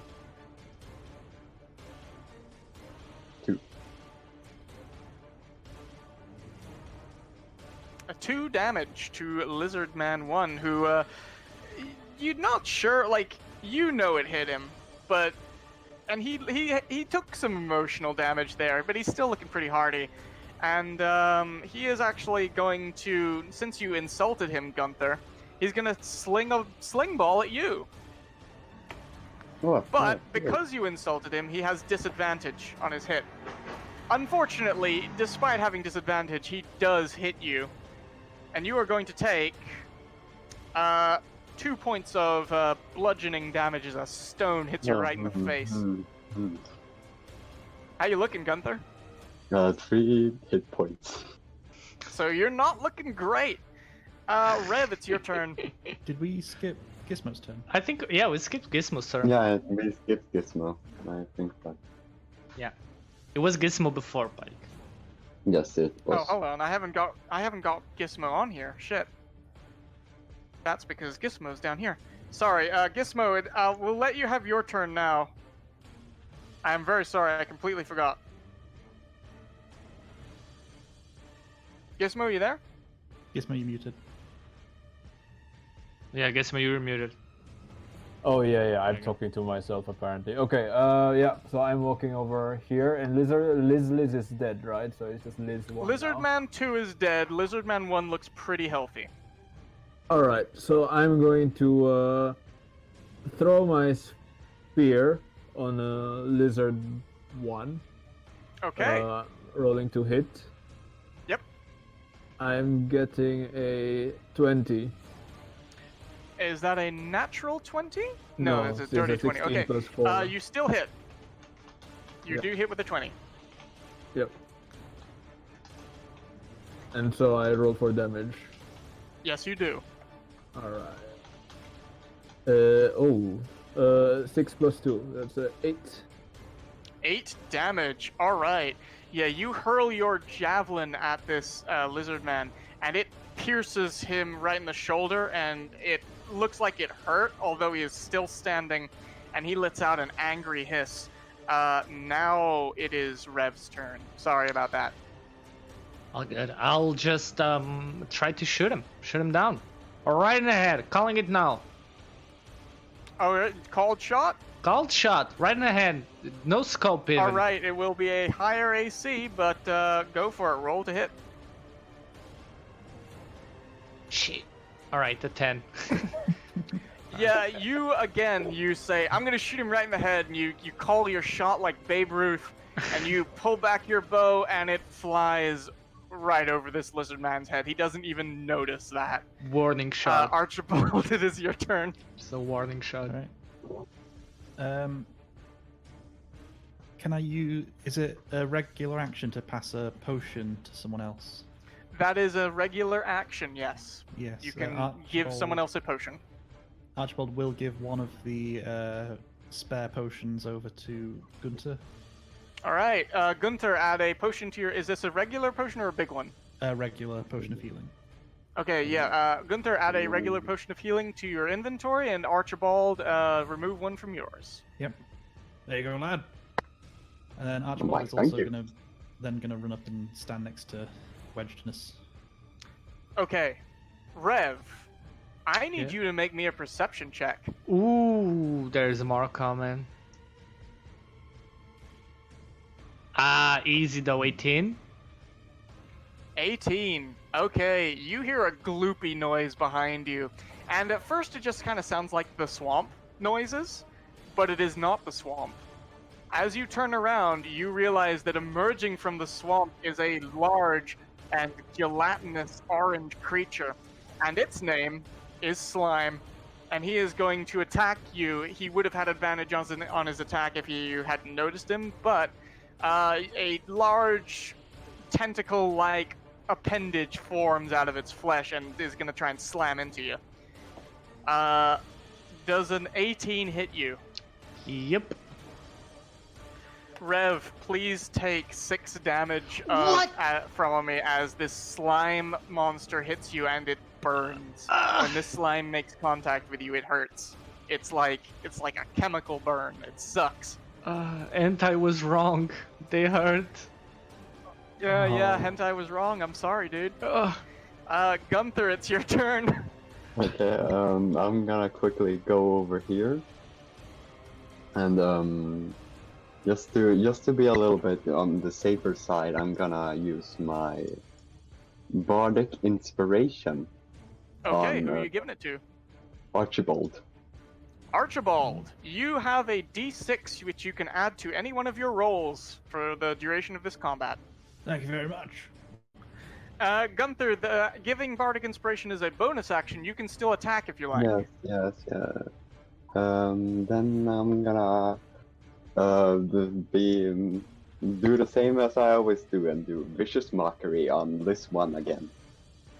All right, insult this lizard for me. Let's see here. He has failed his wisdom save, so you're gonna deal damage. What do you say to him? Wait, what language does he use?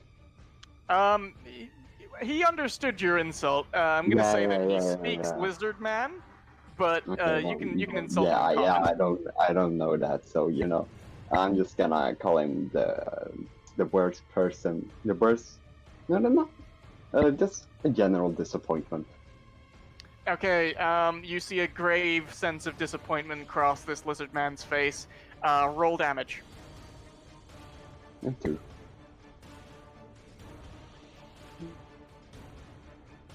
Yeah, 2. 2 damage. Yeah, this lizard man, you actually see some blood come out of one of his nostrils. He's not looking great. He seems to be reassessing his situation right now, and in fact, he is going to... what's he gonna do? I'm gonna make a quick roll for this lizard man. No, he's gonna stand his ground, although he's looking pretty rough. He takes his sling, and he's gonna try and hit you, Gunther, because you just insulted him. But you were behind cover, so you've got a little bit more AC. What's your normal AC, Gunther? 12.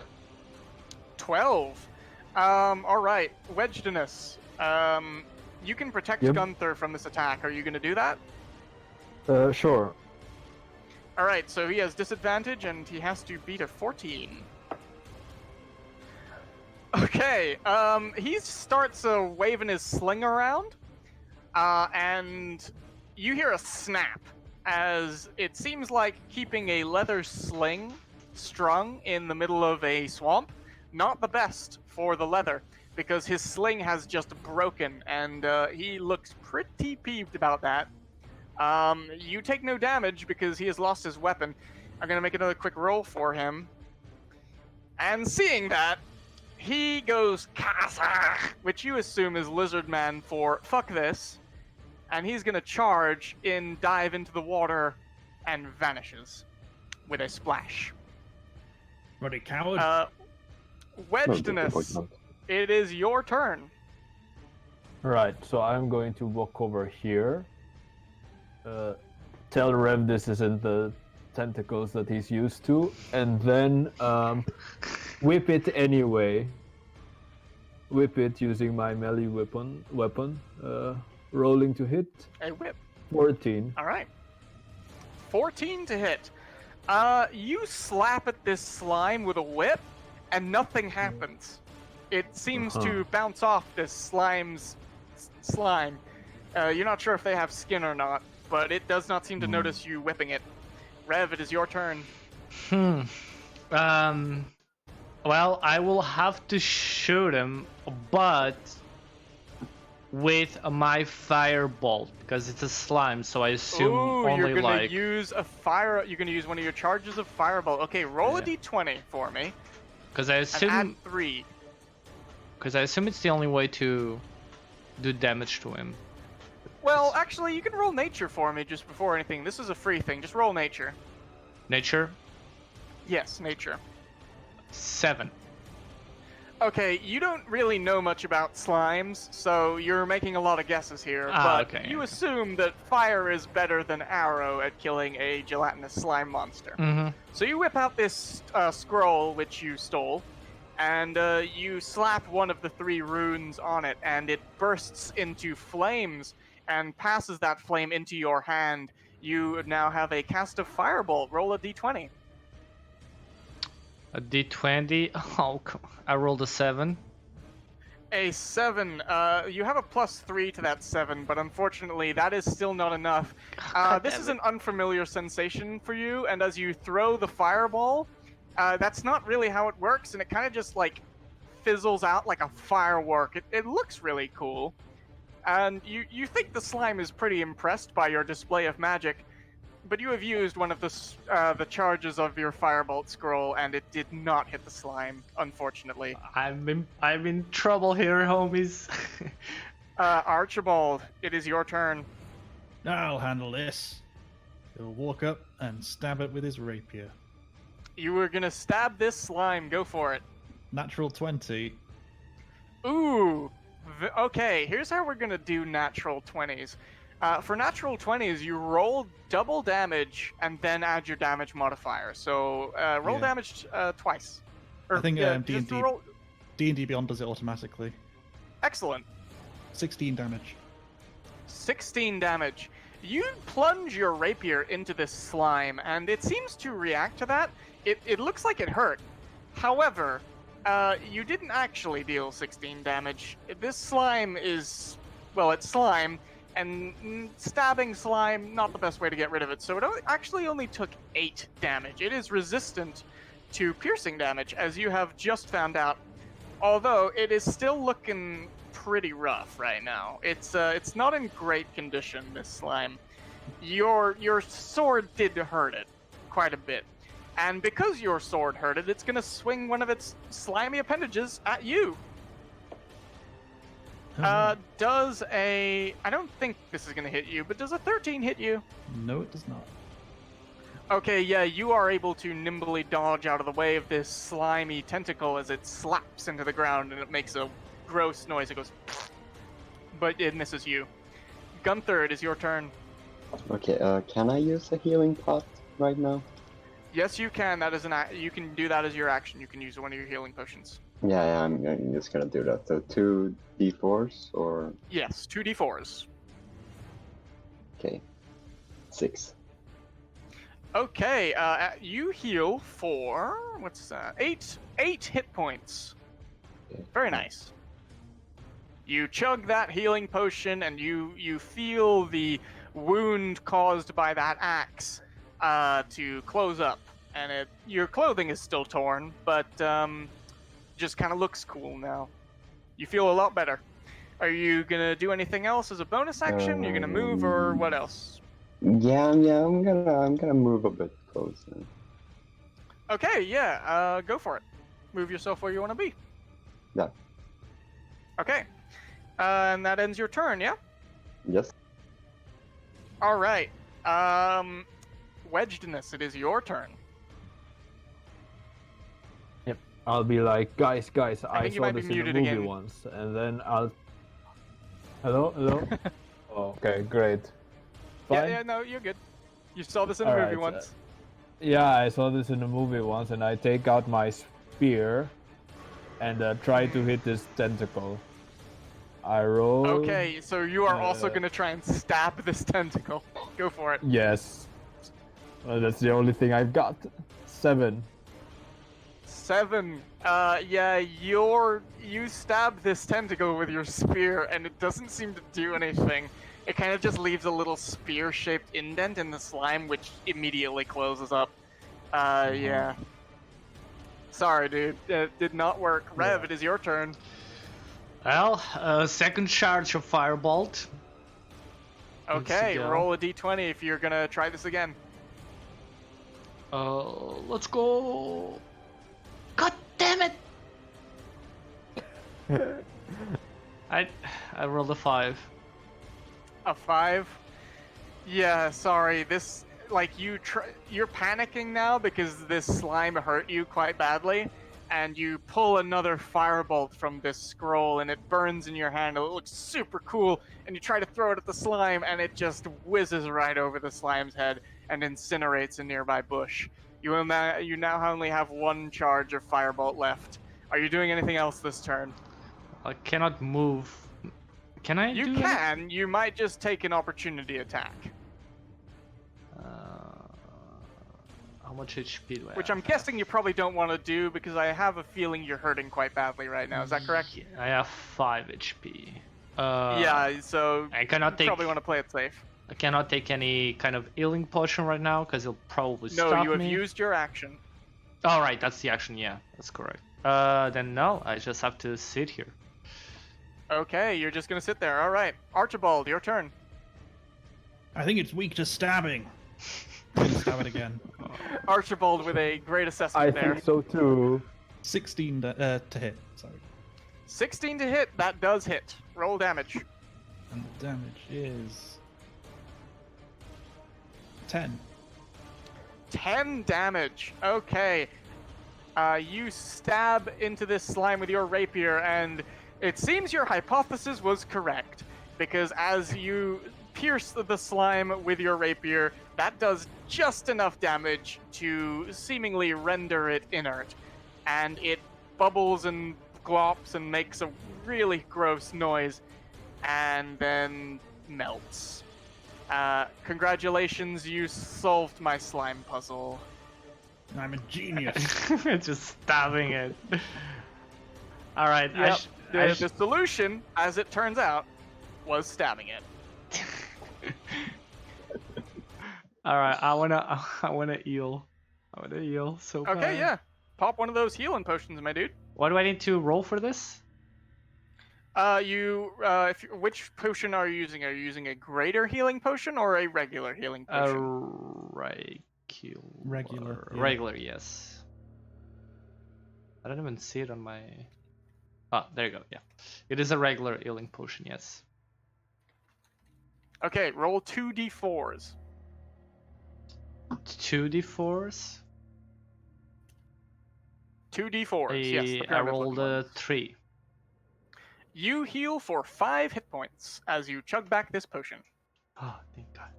Okay. You feel those burns that the slime inflicted upon you, which let me just make this dead. There you go. He is dead now. Yeah, the slime is dead.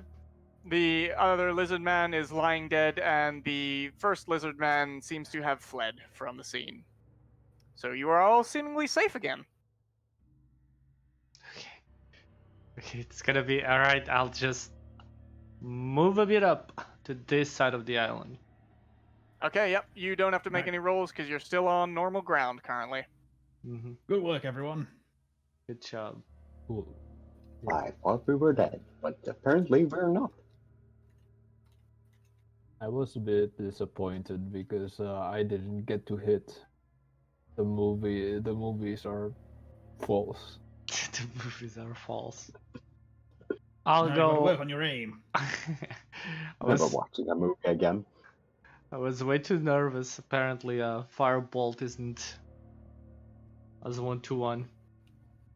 Are you gonna keep that scroll on you, or are you gonna give your last cast of Firebolt to someone who's maybe a little more capable with magic? Well, is anyone here capable with magic? So far, the only one of you who has actually used a spell is Gunther. That is true. I'll keep it for the clutch. You'll see. I'll clutch Okay, it. all right. We'll keep it for the clutch. I like it. Yeah. You have now got. You can see the cave now, and it looks. It's actually decorated with some bones. I want you all to roll me a quick perception check as you're looking at this here cave. 10. 15. 18. 14.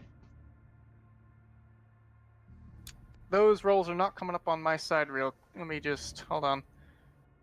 Oh, there we go. Okay.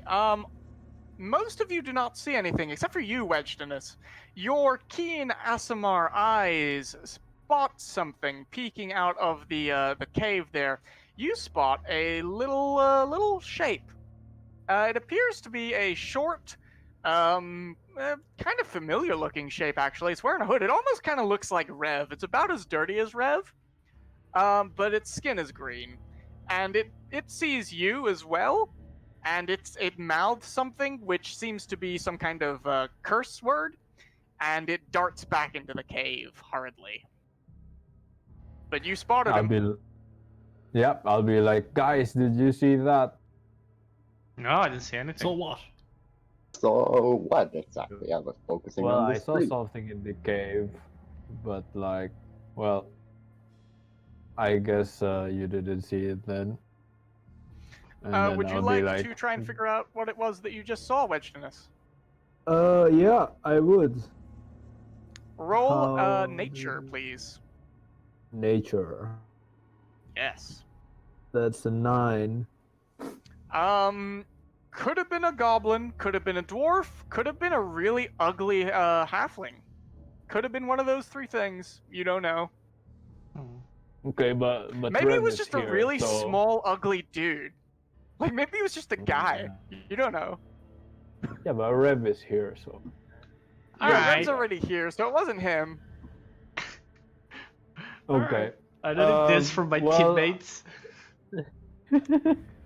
Now, yeah, let's try it. Yeah. above you, the sky is growing slightly dark. Now, out of the game thing, since this is for two of you, I believe this is your very first game. Sav, you've played D&D before, but for two of you, this is your first game ever, or maybe three of you. I'm not sure. Three. Three of you, yeah. This is your very first game. So I'm going to prompt you now to take a short rest, just to give yourself a little bit of a breather. How do you all feel about that? Cool. Soft rest. A short rest. Oh, so I just click on that? I'll just click short rest. Yes, the way a short rest works is you all have a thing called hit dice. Now, if you were a higher level, which you're not, you would have more than one of them, but all of you only have one of them currently. For Rev and Gunther, I believe it is a D8, and for Wedgeness, I believe it is a D10, and for Archibald, I think it is a... No, yeah, I think it's a D10 for D10. both Wedgeness and Archibald. I mean, it's a So both D10 of for me you- too. Are any of you hurting currently? I am. No. I'm fine, actually. I'm full HP right now. I am hurting for Alright, 1 so- HP. That's it. You are hurt. Okay, Rev, would you like to try and heal that 1 HP with this little rest here? Sure. All right, roll a D8 for me. A D8. Alright. Yes, it's the diamond-looking one. Why did I take a potion? I could have just rested. Well, here's the thing: you've only got one roll of this, so taking the Oh. potion probably wasn't a bad idea. I rolled a 3. Okay, yeah, you heal for 3, or you would have done. You actually heal for 1 since you had a grazed knee. You're not even sure how you got that, but it's healed up now. Mm-hmm. I'm all Alright. healed up, boys. Before you advance towards this cave, would any of you like to do anything? Right, I've got these two oil jars. Does anyone want one of these? The oil flasks? I'm not really sure what I want to do with it. It will be great if one of you guys throw it to someone and then I set it on fire with the firebolt. Well, here's the thing. I already have a torch and an oil flask and a tinderbox, so you know. I will say that a tinderbox, you would need to use an action to use that, and you would need to use a sleight of hand check, survival check, to get that working. Tinderboxes are not like a Bic lighter; they take a bit of get up and go to use them. You could do that certainly, but it would Yeah. not be necessarily a guaranteed thing to light a fire. That is fair. Which one of you bought one of the oil flasks as well? Oh, it was me, but Right, I was right. saving it to send it to my mother when we eventually forgive each other. But maybe it can be useful here as well. I see. Rev, Gunter, which one of you is good at throwing things? Give it to Gunther, because I can set it on fire after. Right, yes, that's the Yes, plan. indeed. Gunter, take one of these oil flasks. I will do. And if I fail, I can always use this thing. Alright, that sounds like a good plan. First one, yes. Yes, indeed. Everyone full HP, feeling good? I'm indeed rusted. yeah. Okay. Yes, indeed. Okay. Well, good. We're definitely gonna have a big fight in there. So let's make sure we all don't die. We'll be fine. Stick close to me. Oh, If you- before if we you- go in, if any of you die, can I keep your money? Well, I no only one's have a gonna silver die. coin on me, so Just out of curiosity. Would be a shame to But if waste you it. die, can I get your money? Yes. All right, that's a deal. But if If you any of die, you die, I'll then take I your die. money and weapon. Well, I mean, I'm dead, so That's fair. Come on, don't be so No. pessimistic. No one's going to die. We'll be fine. But if it were to happen, can I borrow one of your identities if it were so to happen? No. Well, you're not gonna use it in the afterlife, are you? I'm not, but I have a reputation to keep, and I don't think a stumbling old man is the one to represent me. Well, you have seen my true form. I don't think you need to call me an old man. I remember you failing to steal money from a elf, so I don't think you need identity of a thief. That may be true. You'll be fine. You'll get a Archibald's identity. That's more than fine. It's not the most useful thing I'd right rather now. be without. Really, honestly though, the whole association with my family right now is not very good. I wouldn't recommend trying to pretend to be me. oh yeah, You got some money oh saved yeah, up from that that though? association thing. What was that, Maybe I Rev? have the best reputation here. Do you have some money saved up from your family, or did they strip you out of like everything? Well, it was a very. I didn't have much time to sort of grab things before I had to leave, so not a whole lot really. Only what I've got on me, and Yeah. I'm not very good at keeping track of it either. I'm running quite low. I have I seem to noticed. just spend it very frivolously. Yeah, I've noticed. Interesting. Well, if you ever need some money, let me know. I have quite a bit. Oh, that's very kind of you, sir. With the right trade, of course. So, No. having now worked out this this lovely little deal between yourselves, are you ready to progress into the cave? Yes, sir. Yes, indeed. Yep. Yep. All right. How are you gonna get across these two final little obstacles? I'm gonna scout and see if there's That's a just, safe way. No need. Archibald, you're just gonna Yeah. march across, are you? Okay, Yeah. Archibald. In order to do that, you can't just do that. I'm gonna need you to do an athletics check as you step into the water. It's an unnatural 20. An unnatural 20, yeah. This water was a lot deeper than you were expecting. However, you're a pretty tall guy, and you are able to stride confidently through the water, and you make it to the other side, and the only victim of your hubris was your very fancy pants, which are now very drab pants because they're covered in swamp water.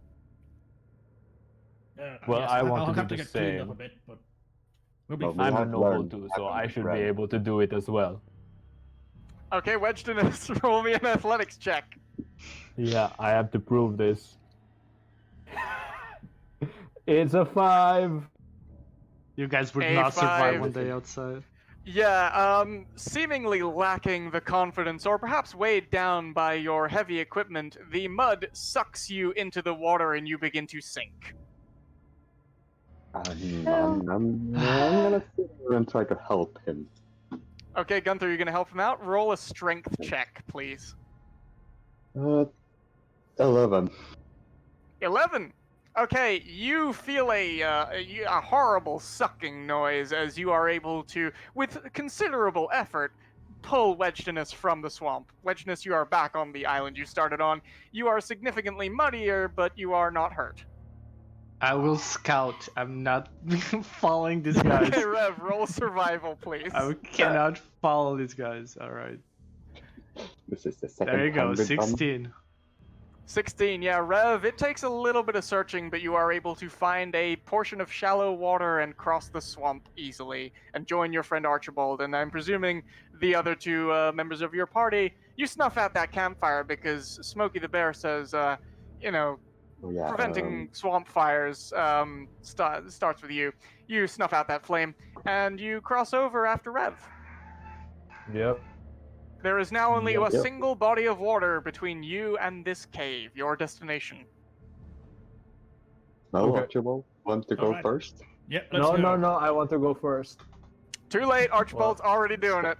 Archibald, roll athletics.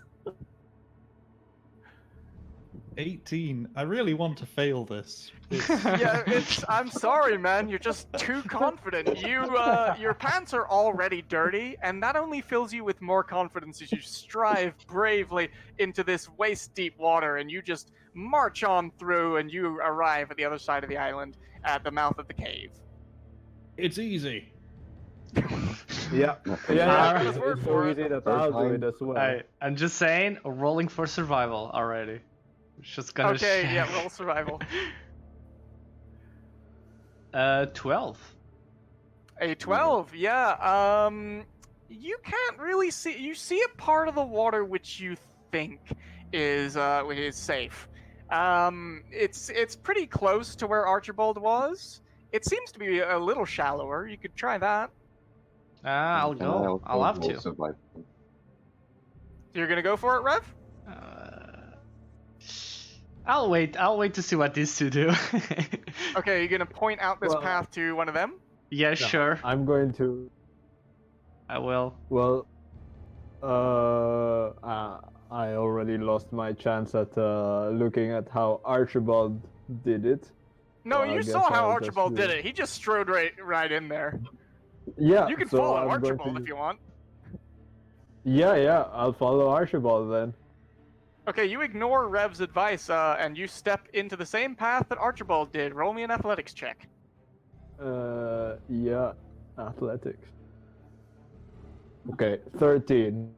15. Plus 2, sorry, 15. 15, yeah. It takes a little bit of effort, but you are able to follow in Archibald's footsteps, and you also Yes! make it to the other side of the swamp. Yes! done, Wedge Gunther, are you Oh. following Archibald, or are you gonna take Rev's I'm advice? gonna investigate Reb's advice a little more, if I can do Okay, that. roll survival. Yeah, roll survival and investigate the path that Rev has 13. discovered. 13? Yeah. Okay, because Rev has already examined it and you have just a little cursory look, you can tell that you would definitely be able to cross this easily. Rev might have a little bit of trouble since he's quite a bit shorter than you. Say Do I you may tell not Rev be. this? Yes, indeed. No, Okay. no. There's something I need to tell you. There's a height barrier in this ground. You must That you be may this not tall be. to cross the swamp. Yeah. Exactly. I see. So either we go for a piggy ride and we both die, or I'm leaving you Ooh. here. And the Uh, answer is You can go. I'll find somewhere else. I'll try to scout even more this little path.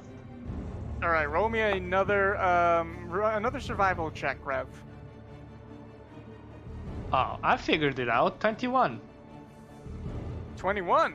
All right, yeah, no, you find definitely a path that you could absolutely get across with no trouble whatsoever. There you go. There you go. All of you have now reached the mouth of the cave. It looms before you, much larger than any one of you or all of you combined. It's the kind of cave that could probably fit, I don't know, an ogre in it, just for instance. How are you advancing into this cave? You ready to go? I am, and I know Archibald go. is too. There you go. Absolutely. That's what I was waiting for. You go in first. I'll be Yes. right behind you. It looks a bit Yeah. dark. I might need to light a torch or something. Might need a torch here. Should? Oh shit. Yeah. All right. Yeah. So you're lighting your torch before you go in, are you? Yep. Excellent. That is very good news because not all of you have dark vision. As you step into the caves, it does not take you long to enter into a large, open area. To your right, you can see what seems to be a sort of makeshift hut built out of old rotten driftwood. And to the left, it appears that someone has set up a bar in here. It almost looks similar to the tavern you were in before, but with a much more, let's say, rustic atmosphere. However, your eyes are immediately drawn to the main figure in this cave, a humongous, 10-foot tall, hulking figure who is very, very broad, clutching in his massive hands a lute, which is much too small for him, and he is dressed in what appears to be an attempt at a business suit, which is straining against the massiveness of his body. Accompanying him, sitting around on these little stools with knives drawn, are a pair of small green men with long ears dressed in little robes. And they are all watching the entrance of this cave, seemingly expectantly as you arrive.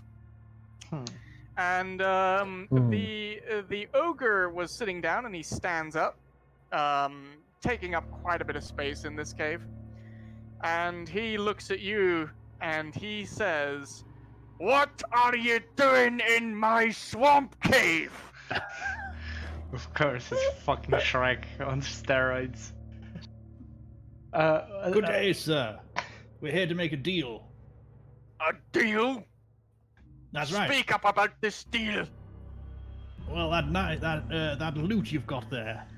He stomps towards you, and he gets to about here. And you realize just how big this man is. He is humongous. Quick question: is this like, does this cave has natural light, or do I have to keep my torch up? It appears that Crushmaw has tried to set up a sort of like a little bar in here, and this place is lit by some rather well burning torches. Okay, I'll put my torch away, and I would like to roll not to roll, sorry, but I'd like to stealthily try to hide, but go towards that thing on the right, that hut. You would like to sneak past Archibald and get to that hut on the right. Okay. Yes. Next to the hut, it appears the hut is built over a section of water. Roll me a stealth roll. I will say this is going to be pretty difficult since that is right out in the open, but I'm going to let you try it anyway. I'll let you try and do anything. I don't need to be in it already, but like at least stealth my way out of here so it doesn't. Yeah, you're trying to get some cover, right? Yeah. Okay, yeah, sure. Rolling a stealth, a 23. Yeah, okay, with a 23, it seems the Crushmaw and his associates they're focusing pretty heavily on Archibald right now, since this nobleman has stepped forward and has attempted to make a deal. So where would you like to get to? You can make it about 30 feet. Each one of those squares is 5 feet. So 5, 10, 15, 20, 25. Around here. Just kind of hidden. This is like... There's a wall there to my left, right? You can be about here is where you can be. You can't be on the wall. In front of you is a wall. Yeah, I'll be here then. So you sneak around and you just break line of sight with these guys, and you hide behind what appears to be a stack of barrels. Mm-hmm. And normally this would not be tall enough to protect someone visibly, but you're a short little fella, so you are able to hide, and you have vanished from sight. You are currently in stealth. Crushmaw is looking at you, Archibald, and he says, "What sort of deal have you come to make, squishy man?" Well, that loot you've got there, we're interested in... We'd like to purchase it from you, or trade. It ain't for sale! This is my instrument, it's going to make me famous! Well, it's not doing you very much good here. Where's your audience? I've got an audience, and he gestures with a massive thumb to his two little friends, who give you a little wave. They don't put away their swords, but one of them does grin at you, and you see some pointy yellow teeth behind his lips. No, fair enough. I'm doing a rehearsal right now, and you lot are intruding, says Crushmaw. No, I'm terribly sorry. Are you sure it's not for sale? We couldn't offer you something else. We gave back that cursed flute, didn't we? We did. Rev, you are not Uh, part of this conversation yeah. unless No. you wanna. Yeah. Unless No, you no, was wanna. almost I a didn't little- say Uh, anything. We did, says a mysterious voice from the walls.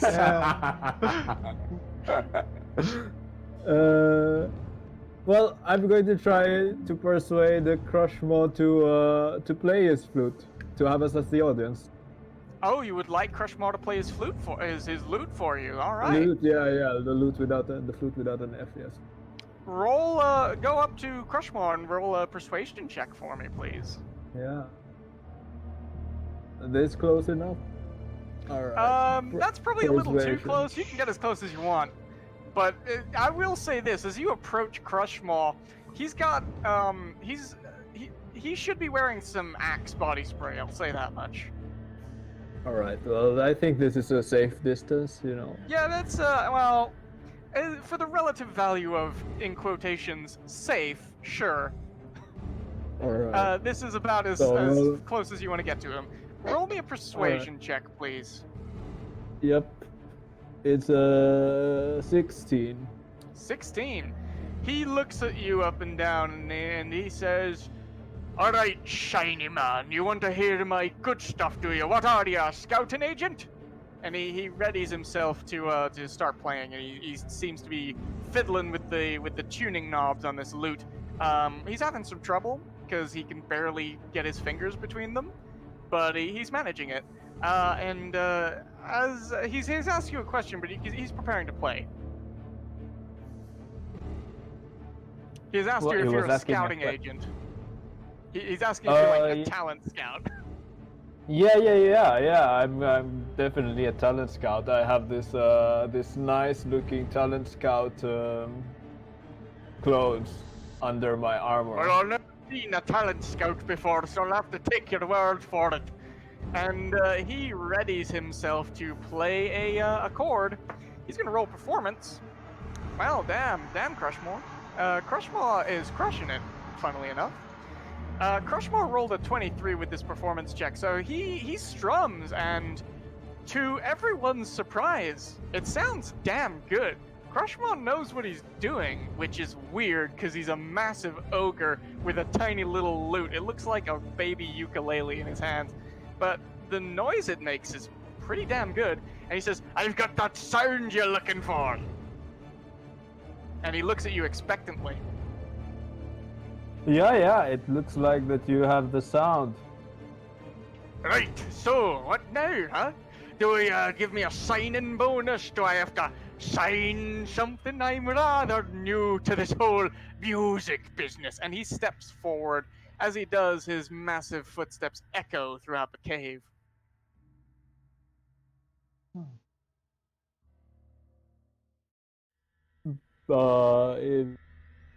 Yeah, well, I'm going to have to communicate that later with my company, with Your my company? scouting agency. Yeah, no, with my scouting agency. He Yeah. looks kinda hesitant. Wedginus, you're pulling some bullshit right now. I need you to roll a deception roll for me, please. Shit. Yeah. It's 10. Okay, give me just a sec here. Yeah.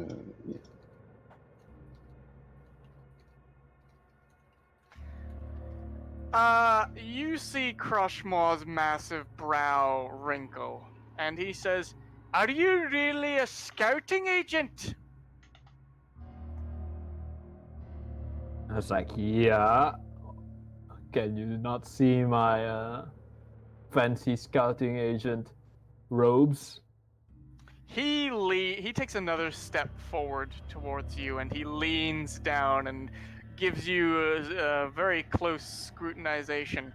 And this close, the smell of Crushmaw is quite overpowering. He does not smell very good. And he wrinkles his nose when he looks at you. Sorry, I got the hiccups slightly. Crushmaw just smells that bad that he gave me the hiccups in real life. And he says, "You don't look like a scouting agent to me. You look like a paladin to me. And as he's talking, he's breathing right in your face. Wedgeness, please make me a Constitution saving throw. Constitution. All right. It's it's a 3. Wedgeness, you stumble backwards and feel rather lightheaded as the stench of Crushmaw's breath is enough to overpower you, and you're going to take 2 points of poison damage. All right.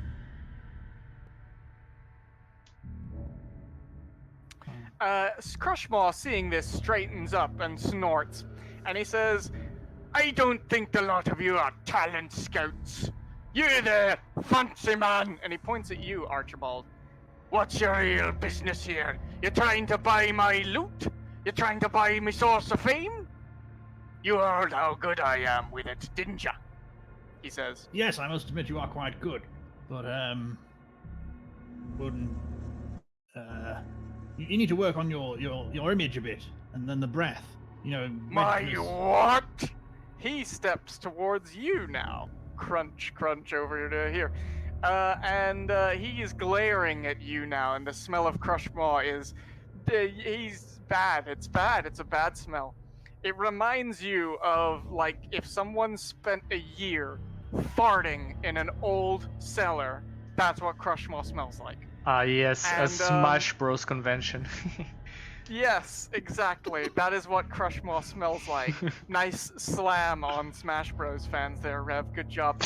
I hope there's no gamers in the chat right now. Archibald, you seem to have aggravated Crushmaw with your harsh words. He is looking at you angrily. Now, there's no reason to take offense. It's just a simple statement of fact. It might be why you've not got much of an audience. You've got those two guys, but... Fact?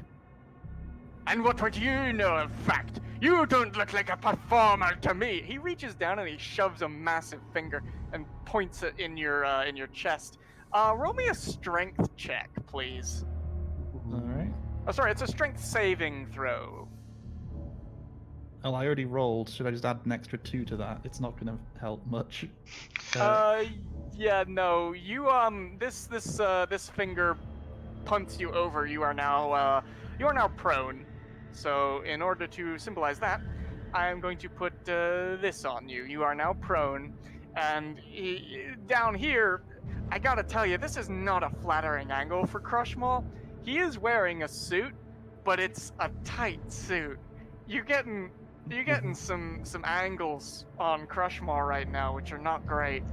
And he stares down at you, and he says, what do you think you're talking to me? I look fancier than you, fancy man. And he gestures to his nice suit, and he says, I think my image is perfectly right, and I think you owe me an apology, sir. Yes, of course. You see, your suit is very nice. It's more of the breath that's the issue. What are you talking about? This is just how I smell normally. You saying I ought to change? You saying that ogres can't be performers? Is that what you're saying? Well, it's not a very nice. It's the venue. The venue's the problem. It's not you. It's the venue. You need a better place. Oh, I'm sorry. He takes a step back and waves his arms broadly and says, I spend 3 months, blood, sweat, and tears I do, setting this place up for performances, but it's not good enough for you. Is that what you're saying? Not good enough for the likes of you, Mr. Fancy Pants, with your fancy friends? He clicks his fingers, and wordlessly, the 2 goblins hop off their stools and start to advance with cruel smiles on their faces. And they reach about here. They do not look very happy with your conduct. Are you going to get off the floor, Archibald, or are you just going to sit down there? As they're doing that.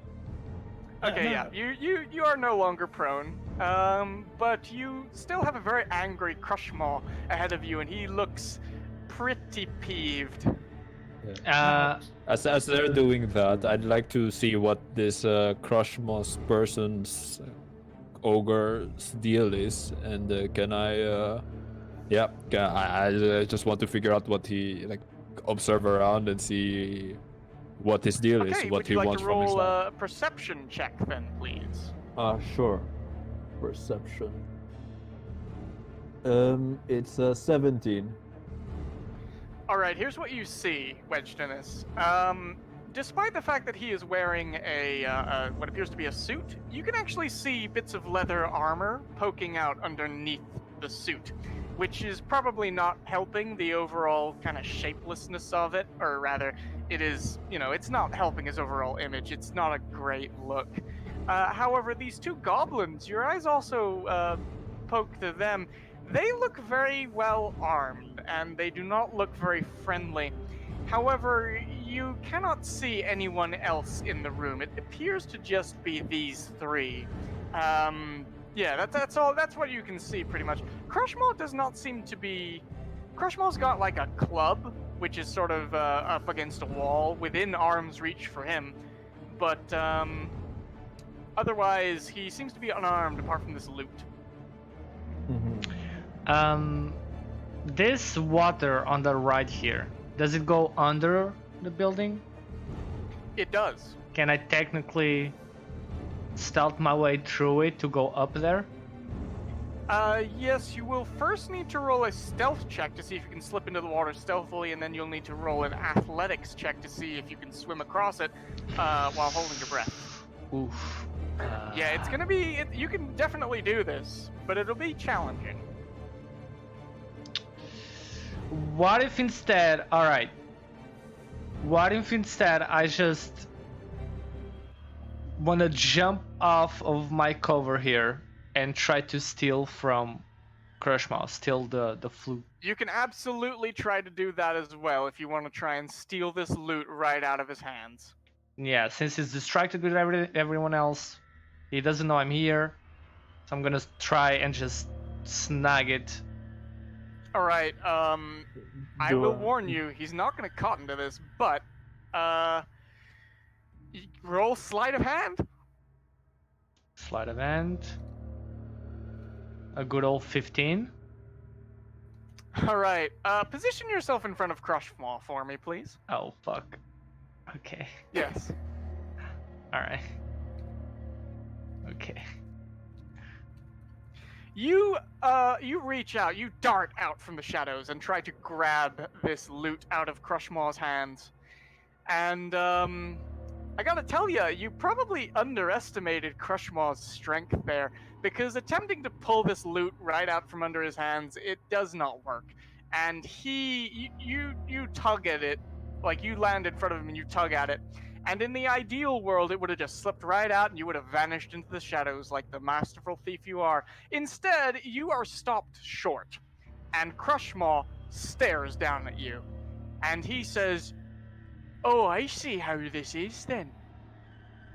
Well, now, it appears you've made your deal quite open, gentlemen. So I think no, there's no more time for that. You've made your stance quite clear." Oh, no. Well, I just wanted to see it closely. I'm so interested in it. I just wanted to see how it No looks. one touches my loot. Rev, roll a dexterity saving throw. Dexterity saving throw. How does one? Dexterity right click. Oh no, wait. Just dexterity. Okay, yeah. Dexterity saving throw. I don't know what. 21. Saving throw is up in the top right, left corner. So I think you just add 2 to that. It's just below where your dex. Oh, it's a +5. It was a +5. Okay, 21. Okay, 21. Alright. Crushmaw flings you easily away, and you fly through the air. However, you are able to land on your feet, and you land about here, and you take no damage, and you do a cool flip in the air, and it looks really cool. And you are now away from Crushmaw. Hell But yeah. it was also kind of scary, but you don't let anyone know that it was scary because you landed on your feet and you made it look Easy. Archibald, you're right up in Crushmaw's face though, right? Yep. I want everyone to roll for initiative. Here we go. Here we go. 10. No, A 13. solid sorry. 10. A 10. 5. Okay. Let me just get everyone's Like initiative a- written down here Like a real 30. quick. I like everyone didn't do anything. You all just went ahead and like tried to steal the loot. Yeah, I mean, I rolled a 7, by could the way. have gone better. But yeah, I'll tell you this much: Crushmaw did not seem like the type to want to negotiate very well. I would have let you do it, but it was not gonna be easy. Let me just roll some initiative for these gobos here. Yeah. And also, Archibald is not a good negotiator, so he only made things worse. All right, let me Yes. just write down the order real quick. The best. Gunther just stayed back and just watched us all struggle. Gun- Gunther's the Forget only it. one of you who Literally is smart. It appears. Didn't Jumper is the only one who knows about musical instruments but did nothing. Oh yeah. Oh yeah, maybe Gunther's expertise could have helped here. Yep.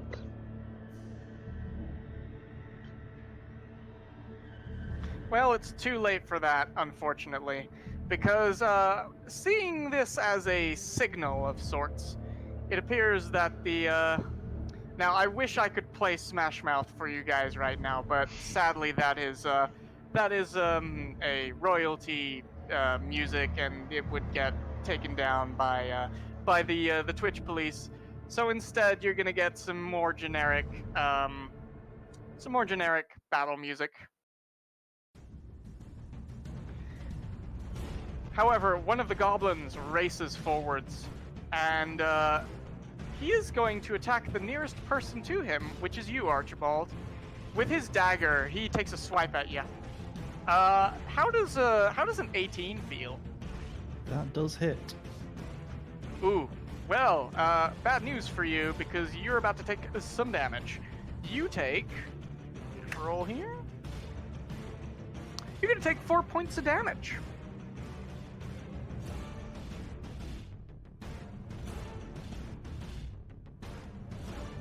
Right. Looking good there. Yeah, I'm fine. Good. Next in the order, these goblins, they do not look very heavily armored, but they do look fast. And Rev, seeing where you have landed, one of them pulls out a throwing knife and is going to toss it at you. Think fast, Rev. Or at least that's what I would have said if this guy got a good roll, which he didn't. A throwing knife spins past your ear. It seems this guy was aiming a bit high, and it just hits the wall ahead, above you and clatters to the floor by your feet. And the goblin looks pretty pissed off about that, but he can't do anything because it's Archibald's turn now. Aha! Archibald will go for a stab with his rapier at the goblin that stabbed him. All right, roll to hit. It's not good. It's a 9. That does not hit. He nimbly dodges out of the way and goes, "Nice try, sucker." That's what he sounds like. It is now Crushmaw's turn. Crushmaw raises his hand and splays his fingers, and a great big grin spreads across his face. And he says, "Somebody!" And he begins to suddenly strum his lute. Everyone please make a Constitution saving throw. Alright. Constitution. 11. Oh boy. Oh boy, okay. As he strums, a sudden shockwave of force emits from out of in front of old Crushmaw here. Let me just roll some damage real quick, y'all. Okay. Here's what happens. Rev and Wedgedinus, as this shockwave hits you both, You both take 12 points of damage. 12. 12 points of damage. Well, I'm dead. Yeah, same. You are not dead, you are down. How about you, Wedgeness? How you feeling?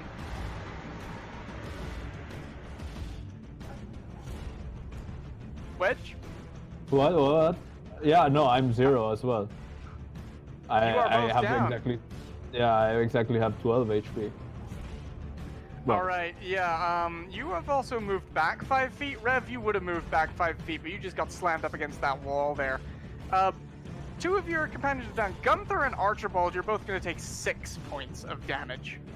Oh, Actually, no, God. sorry. Archibald is the only one who's going to take 6 points of damage. Gunther, I did not realize you are out of range of this. You are safe. So Archibald, please take 6 points of damage, but you are able to brace for the impact, and you do not go down. Only just.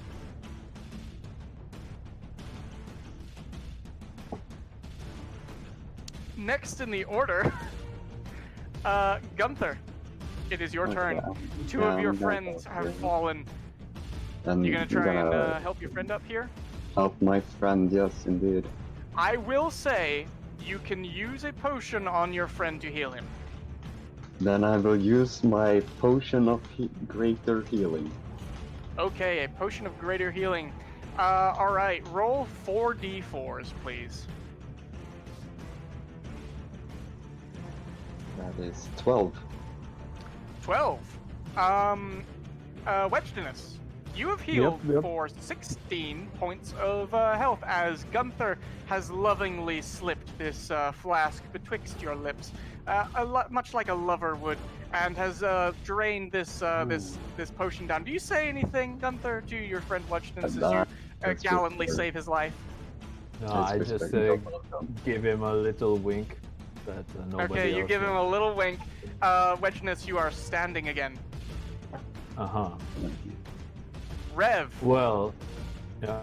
Oh, yeah, I can. Oh wait, Gunther. Oh, it's Actually, it's still Rev's your turn. turn. You can Oh, do yeah. bardic inspiration or move a little bit if you Yes, like. I'm gonna use Bardic Inspiration on Archibald once more. All right, Archibald, you feel empowered and inspired by the words of your friend. Sorry, that's the wrong one. Let me just give you this. There you go. You have you are inspired, and you can add a d6 to any one of your rolls for the duration of this fight. Thank you very much. However, it is not your turn yet. It is Rev's turn. But Rev, you're unconscious, and you hit your head pretty bad there. Make a death saving throw.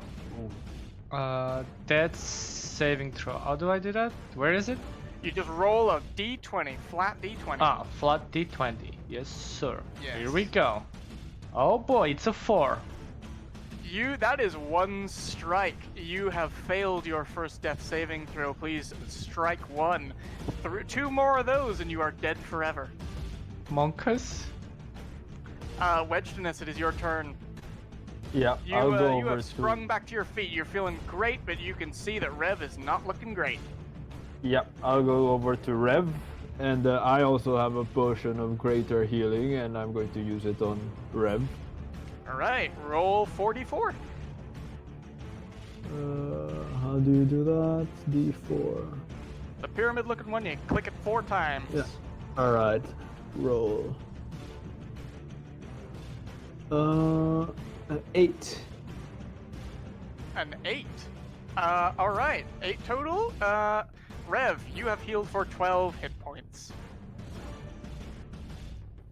Do No, I I- still have an action? Wait, am I- that was your action. You can move if you like, unless you have a bonus action. Wait, I'm healed for 12, is that what it said? Yes, you are back up to full, Rev. You are no longer on death's door. Oh, Your let's brave, go. brave paladin friend has saved your life. Let's go. Yeah, I'll move. Yeah, let's just move here. Okay, so you ran up to Rev, said, "I'm not gonna lose you," and you slipped a potion of healing through his lips, and then you ran away. Yep. Great. Okay, it is Goblin 1's turn. Let me just mark these guys for you. Gob 1 and Gob 2. There we go. Gob I 1's had gonna to deal with stab that. you, Archibald, Oh no. because you stabbed him. Well, you tried to stab him. Oh, bad news, Archibald. Oh, Guess you no. just got a nat 20. There's no way. I have to. I'm down. I've got 2 Not hit points necessarily. left. I'm on 2 hit points. Oh yeah, then you were reeling from that hit before.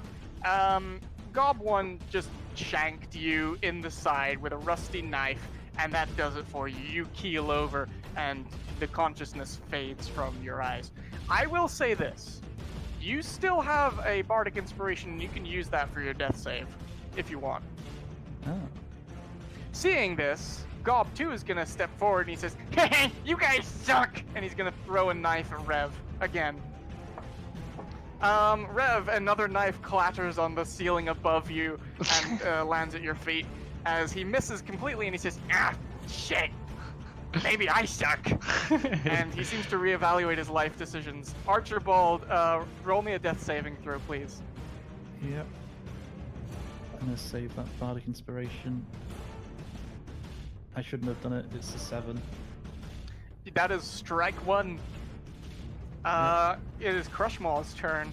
Crushmaw laughs, and it is a big booming laugh, and it sounds bad. And he claps his hands viciously, and he points at you, Wedgedinus, and he says, "So much for being a paladin, Mister.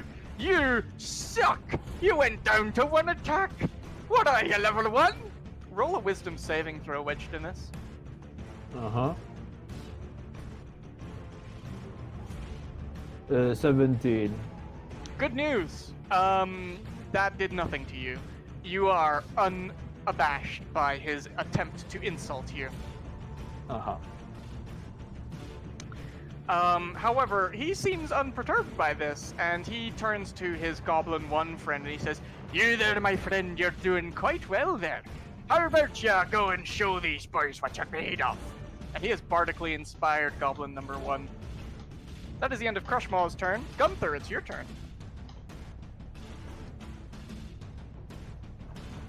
Oh yeah, I'm gonna use my good old friend Vicious Mockery on Goblin 2. Alright, go for it, buddy. Let me roll a whiz save for him. Oh, he failed bad. Well, what do you say to Goblin 2? I say, if your throwing skills are as good as everything else in your life, I don't see how you survive this one. He looks at you and he goes, "What? I was top of my class!" And a bit of blood comes out of his nose. Roll damage. 2. 2 damage. Normally that wouldn't be a very big hit, but he seems to he blinks and he looks really bad off. That hurt him quite a bit, honestly. It seems these goblins don't have the greatest of constitution, it appears. However, it is, you gonna do anything else, Gunther? Yeah, of course, I'm gonna go here. Okay, very, very wise. Very wise. You hide behind your bigger, more well-armored friend. Yes. Rev, it is your turn. I will use this turn to to hint at my friends to just throw a bottle of oil to the big guy, because there's no way they will miss it, right? You can just say that. yeah, Saying yeah. that is a free action. Just do that so we can set him on fire. But I'll take this turn to shoot at Goblin 2. Alright, aim your bow at Goblin 2 and roll to hit. Because I don't want to shoot Archibald on the back. I will say this, it would be very hard to hit Archibald. He is currently... Just say it, you never know. I rolled a 13. Yeah, true. A 13. That hits. You hit Goblin 2. Roll for damage. Rolled a 11. Guess what? Your arrow hits Goblin 2, and it hits him center mass, and it just keeps going. And it goes out the back of him, and it hits one of the tables. And he looks down at this new body piercing you've given him, and he says, "I was top of my class!" And he is dead. Goblin 2 is out of combat. Like a action movie main character, the way I kill people in this game. Yeah, that was badass. Hell yeah. Revstinus, it is your turn. Huh. I would I would like to try to convince Crushmaw and Goblin to step back, if that's possible. Or You can I do just that. need to attack? It'll be a persuasion roll, and spoiler alert, it's gonna be a tough one, but go for it. It will be your action. Yep. All right. It's a unnatural 20. An unnatural 20. Okay. Crushmaw looks hesitant, but he does not step back. He shakes his head and says, I killed 2 of you in one attack, and one of you's down already. I can take ya. Goblin 1, however, he does hesitate, and he takes a step back and he says, boss, I'm not so sure. I mean, maybe we're underestimating these guys. And Crushmaw gives him the stink eye and he says, fine! Don't do anything then, you coward! And because of your convincing here, Goblin 1 is passing his turn. He's not going to attack this turn. Archibald, give me another death saving throw. Oh yeah. Yeah. Oh, it's a 3. Oh, this is not going well for Archibald. I will let you add that D6. But actually, no, a D6 wouldn't it's save not you gonna right help. now. That is strike number 2. Yeah. You are not looking good, Archibald. Yeah. We need If you only guys in the had back. a teammate to help you. We need you guys on the back to just man up and help him up. Well, if I do go there, I am quite. I completely forgot that. All right. All right, Rev. Is it me again? It's Crushmaw's turn. Oh, okay. Oh, sorry. Not your turn. Sorry. Crushmaw is looking at you with his big, ugly, beady ogre eyes, and he picks up his lute again, and he raises his hand for another strum, and he says, what does he say? He says a really cool Smash Mouth lyric, which I can't think of off the top of my head. Make a dexterity saving throw. Dexterity saving throw, my speciality. Oh, yes, an 8. Yes, your speciality. Yes. My Eden Joker card, an 8. As he does, actually, Crushmaw doesn't say anything. He just spins off a really cool riff with his lute. But as he's playing, the earth beneath your feet begins to tremble and shake, and you are knocked to the floor. And you are actually prone now, and you take 5 points of being knocked over damage. And he says, "See, you're weak." Gunther, it is your turn. Okay, I'm gonna risk my life here, but you know, Archibald, he's my friend after all. All right, that was 5, 10, It's 15, magic. 20, 25. That was 25 feet. So you are in the danger zone, but you're gonna heal Archibald. Yes, indeed. What are you using to heal him? The great question. Anything? The great question of life. You whisper some philosophy to Archibald. It does nothing. No, just that I regret all I've done. Don't you have a potion that he gave you? Yeah, you you have a should potion still of healing, have right? one. No, I don't. I used all of mine, and he has the rest. No, I gave Okay, you the here's spare what I will one. say. Oh, yeah. Archibald Yeah. has some healing I have potions a- on him. No, but Pike got 2. Oh yeah, I do have an extra one. Yeah, that's... Archibald gave Oh them yeah, to so the if you've spare still got a one. healing potion, use that. Yeah. Okay, yeah, I'm using that. 2. Okay, D4. Yep, 2d4. 5? Yeah, 5. Okay, Archibald. At the brink of death, you see the light and you're walking towards it, but then you stop and you say, "No, not today," and you are healed by 7 hit points. Excellent. And Thank I you. will You go are now back. back on your feet, Step back down. Archibald. Gunther, you have 5 feet of movement left. Yes, indeed. I would like to move back, anyways. Okay, excellent. You back away from Archibald, who is now on his own again. Rev, it is your turn. I will take this chance. No need to shoot at Goblin 1.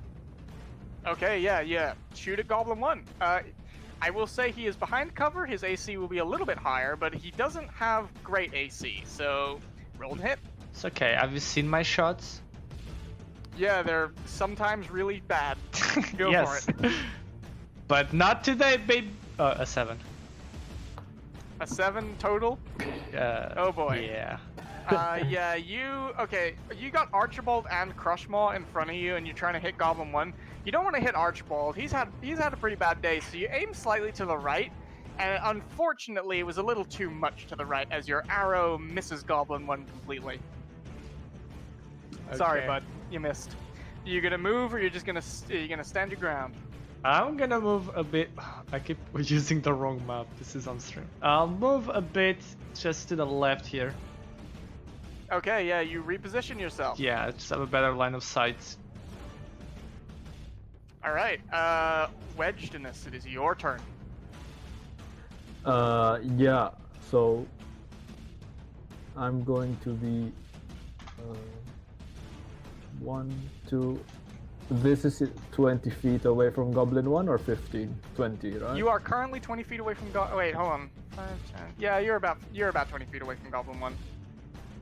Alright. And so I will take out the sharpest tool from my shed. Hell yeah, baby! Oh, by the And way, try to Wedgedness, hit just for that, you have Goblin. inspiration now. You get a free advantage on anything you want. Click that little inspiration button, my dude. That was great. Alright. Yeah. I will roll to hit with the spear, Excellent. which is 13. 13. That hits. Roll damage. Damage. 3.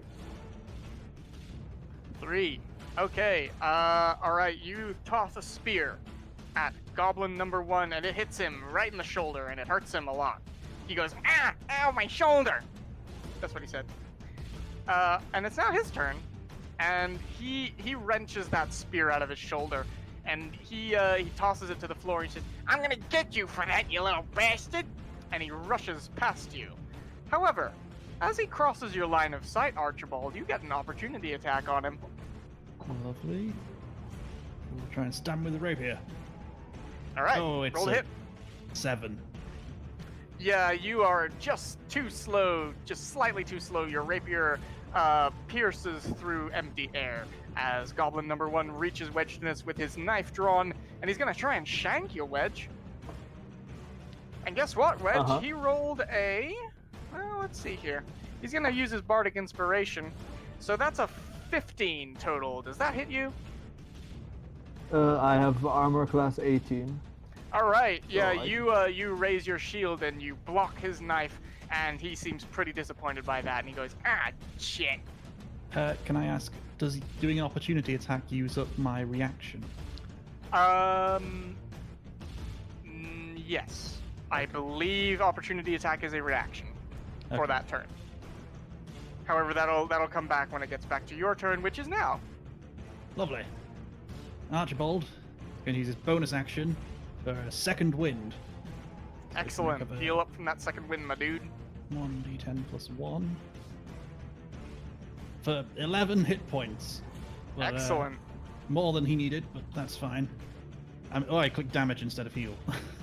No, yeah, you die again. You second winded wrong. Alright. And then I will attack Crushmaw. Stab him in the belly. No, I All want right. to, not a cold shot. Stab Not a, old Crushmaw right in the stomach. Roll to oh, hit. I thought it's a 19. Ooh, that's gonna hit. Roll damage. The damage is 11. 11 points of damage, not bad at all. That is a pretty serious hit on old Crushmaw there. You stab him in the belly, and he feels that and goes, "Oh, me belly!" And yeah, some greenish blood drips out of him, and he gives you a scowl. He is not happy. And he's actually going to raise one of his actually, no, he reaches out next to him and he picks that club up off the ground, and he says, "I'll do you for that, you little bastard." and he's gonna swing a big old club at you. Let's see here. That's a big number. Ooh, Boise, that's a 21 to hit. That's gonna hit you, bud. Yep. Archibald, you're about to take some damage. Let me get my D8 here. Spoiler alert. That is 9 points of being hit with a giant stick damage. Oof. I'm glad I did heal. Very much so. You hurt him, he hurt you.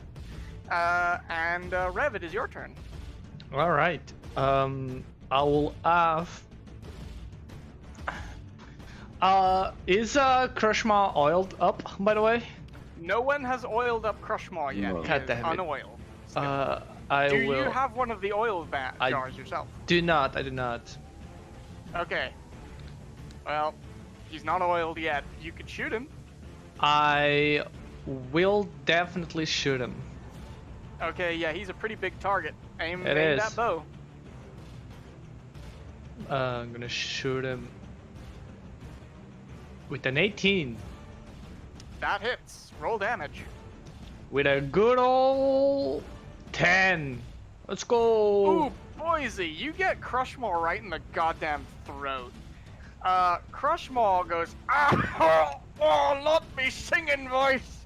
And he falls to his knees. And he waves his hand at Goblin 1. He says, stand down! Stand down, all of you! And he's clutching at his neck. Crushmaw looks inches from death. And he looks at you, and he looks at the group, and he says, what's the meaning of this? Why are you doing this to me? I'm just an honest man trying to make my way in the universe. He coughs up some blood. I say we put him out of his misery. Did you say that out loud? Yeah. He said, no! No! I'll give you the loot! I'll give you the damn loot! And he tosses the loot down onto the floor next to you, Archibald. Oh, lovely. Archibald picks it up. Alright, Archibald, you snatch up that loot. You now have the fret sender. Oh, Let me thank you change very the much, music Crushmaw. because Archibald Crushmaw has given up. And yeah. What else do we have in your possession? What? What else? What do you mean? What else have I got in my possession? Well, the way I see it, you either get killed or you give us something extra because I've already given you my most. You've already given you my most precious commodity. What more can you take from me? You've taken me livelihood. You've almost taken me life. You're a cruel and vindictive little man. Well, it is business. Well, no, hang on a minute. We don't need to destroy everything Crushmaw's got here. We've got the loot. We've completed our mission. We do. Go. This life is a hard Maybe one. we can pass by this bar sometime. Alright, how about this? Crushmaw, we leave, but no one will ever know who we even were here for future reference. So the only caveat for you leaving is I don't tell no one that you was here. Is that it?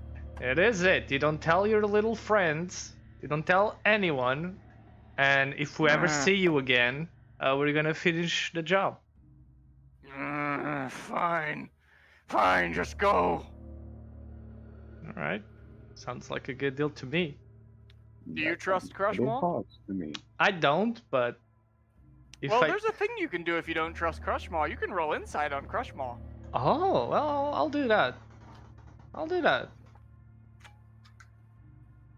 Oh, it was almost an 18. 7. As far as you can tell, Crushmaw is telling the truth. He is not going to send anyone after you. He just wants to be left alone. In fact, as he says that, he actually pulls himself to his feet, and he starts to stagger away, and he starts to head towards his shack very slowly, clutching at his wound. And he pushes open the door, and he shakes his head, and he said, "They told me the world was gonna roll me." And he steps in, he's mumbling under his breath, and he vanishes inside the house. Goblin 1 takes a step back, and he drops his knife on the floor, and he looks at you, Archibald, and he says, No hard feelings there, eh, pal? None at all.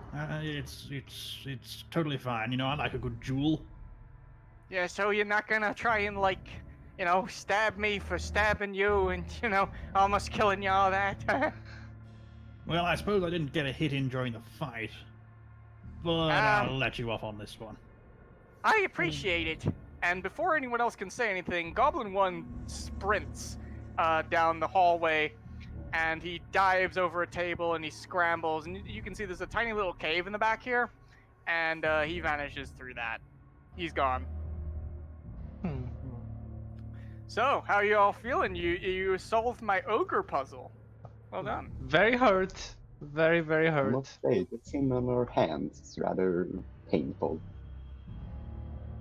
But good. Yes, we, All right. Well, We I got will what we say this wanted. much because you already found your way through the swamp once. You do not need to go back through the swamp. You can hang around in here. Or you can say that you're leaving. It's up to you.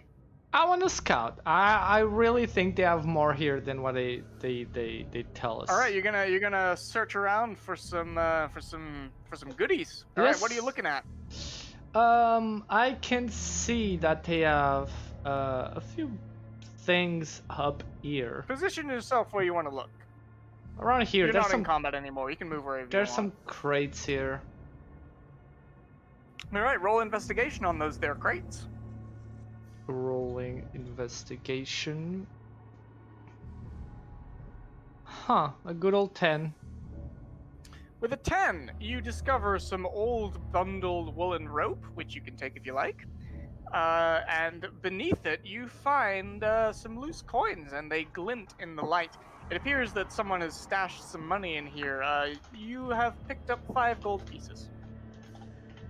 Oh, good. You can also take the rope if you want. Rope is useful. I'll take both, yes.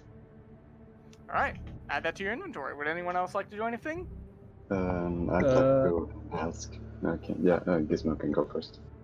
I'll go first to Pike. I'm not sure yet what I want to do. I'm gonna ask Archibald if he can give me the loot. Oh And, yes, you're a musician, aren't you? yeah. This is more your bag. Here you go. Yes, over the loot. thank you indeed. Archibald hands you the fret sender, Gunther. You are now holding in your hands a very decorated wooden lute. It's a little out of tune on account of being held by an ogre, and it smells kind of bad. But other than that, it appears to be very much intact. What would you like to do with it? I would like to keep it for myself. Okay, you put the fret sender away and it in your bag. Yes, indeed. Excellent. You put it away. You've got it. Wedge, what you doing? I'm going in the room and I'm going to I'm going to try to make it so that Crushmaw doesn't do anything, like doesn't tell people. So I'm going to try to intimidate him. Okay. Do you knock on the door? No, I'm just through just through the walls if it's possible. Okay, so you're yelling through the door. Okay. What do Yeah. you yell? Yeah, and be like, we mean it. Don't tell anyone else. You hear a creaking sound as might be made by a very large butt getting up from a very large bed, and you hear very heavy footsteps approach the door, and he says, I gave you my word, didn't I? Why are you still here? Bugger off before I change my mind. And can I use insight if that was trustworthy? You can absolutely use insight. 14. 14, he appears to be telling the truth. I'm done. Okay. Would anyone else like to do anything? Archibald, would you like to do anything? Archibald's just gonna say, "Hurry up, guys! We should really get going. You know, we gotta get this loot back to Gerald and." True. No, On my way. we didn't. Oh yeah. On Sorry, my way out, I'm just gonna see if this dead dude has something. Absolutely, you can search this dead goblin. Roll investigation. I'm just looting everyone. All right. I mean, you're basically playing the rogue currently. You're a ranger, but you have the mind for rogue. Might respect. I have 11. An 11. Okay, yeah. You search this goblin. You find a bunch of throwing knives, which would account to about 3 daggers, just regular daggers, which you can add to your inventory. I will. You find a small coin purse with a smattering of what appears to be tavern change. It comes out to about 1 gold and 50 silver. Or sorry, 1 gold and 5 silver, not 50. 1 gold and 50 silver. Oh, I'm making bank here. 5 silver, not 50. 50 silver is 5 gold, so it's 5. Okay. Yeah, sorry. And you also find a letter on it, but it is written in Goblin, in sort of Goblin chicken scratches. Do any of you speak Goblin or read Goblin? No. Where is that found? Bottom left. Yeah, under tools. I don't. I'll add the goblin letter to my inventory. You might ask Jonathan about it. Oh yeah. Yes, Jonathan, the Goblin. Yes. Oh yeah. So Yeah, none of you well, speak Goblin then, huh? I No. don't see. I don't. Well, where is it? Characteristic background. In proficiency in languages, there's Yep. your armor, Left weapon. side, down the Oh, bottom. So I just No, added. no. I'll just add 3 daggers too, right? 3 daggers? Yeah, you Yeah, got 3 okay. daggers. There you go. I don't speak Goblin, but I have deep speech. All right. So none of you can speak Goblin. You're gonna give this letter to old Jimmy there.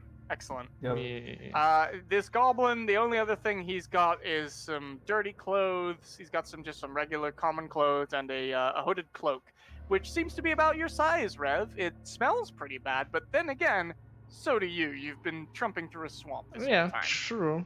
Is it? I'll take it.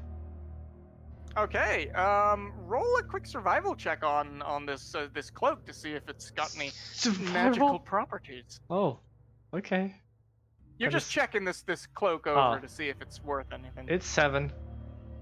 A 7, I mean, it protects you from the rain. It's warm. It's a useful little thing. You got a cloak. I'll keep the cloak. Yeah. Okay, yeah, you strip this dead goblin of his cloak. And is there anything else you would like to steal or do? On the items. They're all like special cloaks. There's no like normal cloaks. There's like common clothes or hooded dark clothes, I think. Oh, okay, that makes sense. Type in hood, that should bring it up. It doesn't. Oh, just add a custom item of like goblin cloak. It'll fit you, 'cause you're halfling. Fair. All right. Alright, anything else y'all like to do? done. I'm just gonna. Are you all sure we should give this loot to some goblin that doesn't know music for anything? I thought he was a rather good flute player. It was like hell to my ears. You're just pretentious. Well, I seem to be the only musician around here, so maybe I should have a say in what we do with that, you know. Besides, if we can make one famous, why not give it to someone who can use it? So I didn't do much good for this ogre. He wasn't famous. Well, he was in a swamp. Oh yes, the menu was the problem. So you're telling us that instead of finishing our quest and giving that to Jack, you want us to just keep it? I will say, Archibald, you made a very good point there. Supposedly, this loot gives you world-renowned fave, and it shouldn't matter if you're in a swamp because, you know, it's a magical loot. Even if you're in a swamp, it should make you famous, right? But Crushmaw certainly wasn't. That is a good point. I want to try to inspect the loot. Absolutely, you can do that. That would be Let's think here. I'm gonna say that this is a performance check because that's the closest I can think of as to what would matter for like inspecting a lute, since it's a musical instrument. So yeah, roll a performance check. 16. You look this lute over, and it is very fancy and it's very well made. And you think that if you were to like pawn this off at a pawn shop, you could sell this for some meth money. It's pretty good. However, being a bard, you are attuned to the magic that can be I'm not a woven bard. into music, and you know that certain music instruments can be imbued with magic. This one appears to be non-magical. Oh, interesting. So we're getting scammed here, I think. Well, no. are you? Because all of the only thing Jimmy said was he would reward you for giving him the loot. He seems to believe that it will give him magic powers. And then let the goblin do what goblins do best. Well, we could try to negotiate more out of this. But what if with what if Francis? what's his name? What if Francis sent us sent us here for us to get killed? What if this is a neat job and he doesn't want the loot at all? He knows it's useless. It's not magic. No. Francis wouldn't do that. He seemed quite trustworthy. You trust He's a goblins? goblin after all. Yeah, I trust him. You can't think too much of goblins. Huh. I say we just try to negotiate more rewards from him. Yes, indeed. We just give him So more. I take it that the four of you are done in Crushmaw's cave. Is that correct? I guess. Yeah. You can do guess, something else if you want, but if there's nothing else you want to do, I'll move you all back You to know- the town. You know what I want to do, just to make sure. Would Crushmaw be able to read the letter? Crushmaw. Let me see what Crushmaw can read. Doesn't seem like he knows how to read his own language, but I mean, the only way to know would be to ask. all right, I'll ask. I'll ask. Okay, go up to. Are you gonna knock on Crushmaw's door? Yeah, what's up, little bitch? Okay, you knock on Crushmaw's door, and he says, "What do you want? Why are you still here?"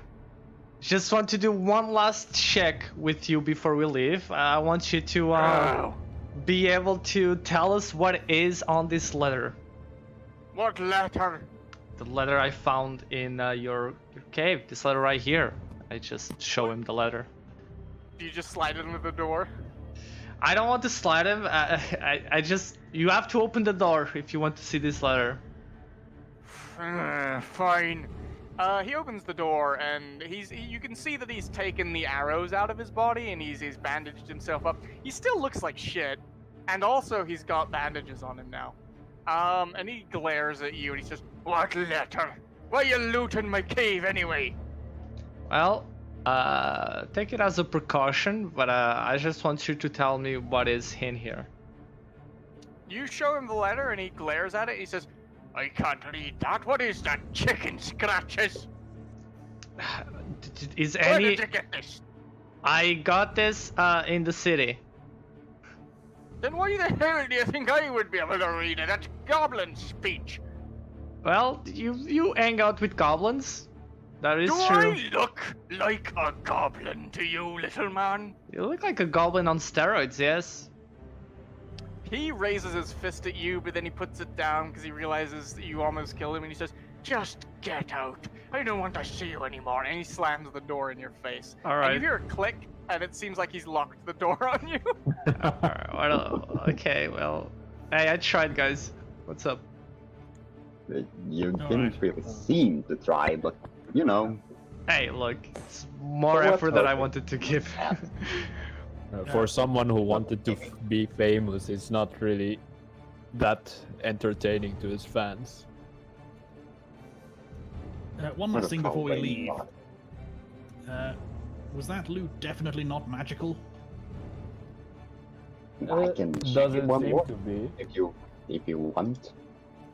No, I was just thinking we should probably let Crushmaw know. It might make him feel a bit better. Feel a bit better? He tried to kill us. Yeah, Well, that's because he thought it was we magic. all would kill Archibald, him. you could absolutely do that if you want. Yeah, You you can can tell do him the that. music was inside him the whole time. Those are the exact words I was going to use. All right, I'll just. Excuse me, Crushmaw. What? He like storms up and opens the door and glares at you. He's like, "What do you want? Why are you still in my swamp cave?" Well, we were just looking at that loot, and it's not magical at all. Actually, What? it's not. Yes, it's a perfectly regular loot. I just wanted to tell you that the music, it was inside you all along. Crushmaw's brow wrinkles, which is an impressive sight. He's got a lot of brow to wrinkle up there. And he says, You saying I was playing that music by me lonesome, no magic assistance? That's right. He grins for a bit, and he may be a little muzzy from blood loss, you're not sure, but that grin suddenly turns to a frown, and he says, I can't believe that little bastard scammed me! And he glares at you, and he gives you a sage nod, and he says, You're a good man, Mr. I don't know your name, It's but, Archibald. I'll tell you this. You take that loot and you hand it off to the next sucker who thinks he's a musician. And I don't want to ever see you again, but I'll tell you this. If I ever do see you again, you in particular, not your friend, but you, I promise you this. I won't kill you on sight. No, I wouldn't mind a duel. I'm not opposed to duel? that. Maybe I'll think it over. I'm gonna go to sleep. And he very slowly shuts the door. He doesn't slam it in your face. Archibald, please take 1 inspiration point. Oh, thank you. You hear a creaking of bed springs as Crushmaw presumably gets into his bed, followed not long after by the loudest snoring you have ever heard.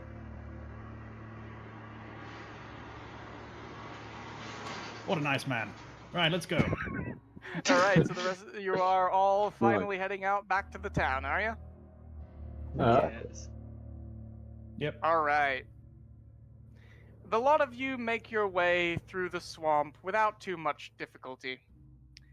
And because you just follow the path that you went before, and as you arrive back in the town, you arrive the next morning, in fact.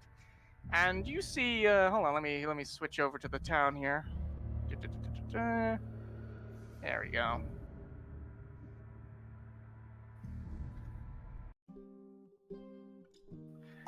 You see, curled up on a street corner with his recorder slung in his hands, you see the shape that you presume is Jimmy. He is asleep. It is early in the morning. There are some other people about, but none of them seem to be any importance to you. You get some odd looks because you're all covered in swamp mud still, I'm assuming. But otherwise, you know, people have seen adventurers before. They don't really care too much. Yo, Andrew, what's up? Hey, what? You see Jimmy wake up, and he blinks at you and he says, "What did you call me?" I was just asking how you're doing, Andrew. Hopefully, had a good night. Look, I'm not gonna say it again. The name, it's Jimmy, right? Jimmy May Pyrus. Write it down on your goddamn hand. I don't care. It's Jimmy. Now, did you get the fret sender? Gunther, can you give Jonathan his flute? Yeah, It's indeed. Jimmy. Indeed. It's Jimmy. He's distracted from his grumblings as Gunther. You're handing over the fret sender, are you? Yes, indeed. All right. You hand over the fret sender to him, and his eyes go wide, and he says, Finally, it's mine. The whole world's gonna know to name Jimmy May Cyrus. Sorry, Pyrus. Cyrus is copyrighted, I think. Anyway, you guys have really done me a solid. You don't know how much this means. I can't believe it's real. What was Crushmaw like? Did he give you any trouble? No, he was lovely. Pretty friendly. Pretty friendly, huh? Nice. Yeah, indeed. Yeah, he's a Oh. good man. He asked me something though. He asked me What did he say? well, he has a little trouble reading things. So he gave me this letter for you to read and translate it to us. Crushmaw gave you a letter? You Yeah. hand the letter over to Jimmy, who squints at it. Sorry. He says, let me see here. Oh yeah. Oh wow. This is Where'd you get like Crushmaw gave you this? Yeah. Where did he say where he got it from? No, we just told him that you know you'd be able to read it, and we're doing a favor. You'll be super grateful for it too. I'm pretty sure you guys will be good I'll friends. read it out to you. I mean, it's nothing like special or nothing, but excuse me. He flattens out the paper theatrically, and he says, "Gabo, the kids send their love. I'm looking forward to your return after you arrive home from that campaign you're on. It seems this Crushmaw fella that you're working for, he seems like he's on the straight and narrow, and I can't wait to see you back again. Much love, Margaret." And it looks like they sealed it with a kiss. How sweet. Oh, no. Did he say where he got this from? Didn't you No. kill that goblin, Rev? No. Wait, what? Nope. You got this from a dead goblin? No. It was the other goblin. You see, there was two goblins. Oh, the goblin that you scared away. Yeah, You should probably like return this. He pushes the paper back in your hands. It seems like someone's kind of expecting a letter there, friend. Oh, cool. I just tried to like crush the letter and like Yeah, you crumple it up. you and put it in your crumble and pocket. fucking it's just Do you are you trying to do this stealthily? Roll a sleight of hand check. yeah, it's just so it doesn't oh, I have to roll a stealth. Was that what it said? Sleight of hand check. Oh, sleight of hand. Sorry. I roll. Oh, shit. I roll a 6. He stares at you. Did you just crumple that letter up? It was just to save a bit space in my pockets. You see. That's fucked up, dude. That's someone. Look, I don't want to judge, but you should probably like return that. Anyway, we're getting sidetracked here. Thank you so much for getting me this here Fred Sender. I mean, oh man, it's so crazy that I got this thing in my hands. He gives it a little strum, actually. And it seems that Crushmaw's tuning is still in place. It sounds pretty nice. It sounds a lot better than the recorder he tooted out before. This is a nicely made lute, it seems, and even in the hands of someone as incompetent as Jimmy May Pyrus, it makes some nice noises. And he grins, pleased about this, and he looks up and he says, "All right, time for your reward. That's what you adventuring types is always into, right? You like your rewards, right? You wait Yes, right I here, do. I got something for you." And he ducks inside this little building here for a second. And you hear some rummaging from inside. And he says, "Now, where is that thing? Where the hooded fella gave it to me? Let me see here." All right, guys. And he can steps we out. Stop talking about the dead goblin. It never happened. I mean, it did quite frankly happen. Never fucking happened. He steps back out and says, "Hey, what you guys gabbing about?" Nothing. Don't worry about it. How lovely the weather is, indeed. Well, here's the thing. I got some reward for you. I was given this big old bag of gold here, and he plops a big bag of gold down in front of all of you, and he says, "Now you guys can spread that out between yourselves, but the real price is this." And he holds up in his hand a small black gem on the end of a string, and it glints in the sunlight of Deepside's town. He says, "The hooded fella gave me this, and he said that I was to give it to you guys, and you're supposed to decide amongst yourselves who's worthy of carrying it. I don't know what it is, some kind of voodoo mambo jumbo or whatever, but it's yours." And he hands it to whoever wants to take it. How do we choose who's worthy? What's the What do I look like, some kind of wizard? It's between you. You guys figure it out. I mean, it looks Alright. pretty magical to me. Maybe give it to, I don't know, the most magical of you, or the one who is the most competent. I don't know. It's up to you guys. Well, Who do I'm you think you're extremely serving? competent, I mean, but I don't know anything I'm about from magic. Choices. I gotta make my name in the world here. To Oh. be fair, I am the one casting magic all the time to be this fellow, and not my regular self, I will agree. Yeah, you can. I You can mean, keep it, Gunther. I'm gonna take it at face value there, pal. Hey, by the way, Tom, I have a question for you. Do you have It's like? Jimmy, but sure. All right, Tom. Look. Listen, Ben, it's Jimmy. Okay, okay, Jonathan. Look. Do you like on your crate there? Do you by chance have like other weapons, like a competent Weapons? bow, for example? What you got there in your hands there, fella? No, it's not about what I have. It's about what do you have. What do you have for us? Something to trade? Weapons. Because look, you'd be famous with music nowadays. You don't need weapons anymore.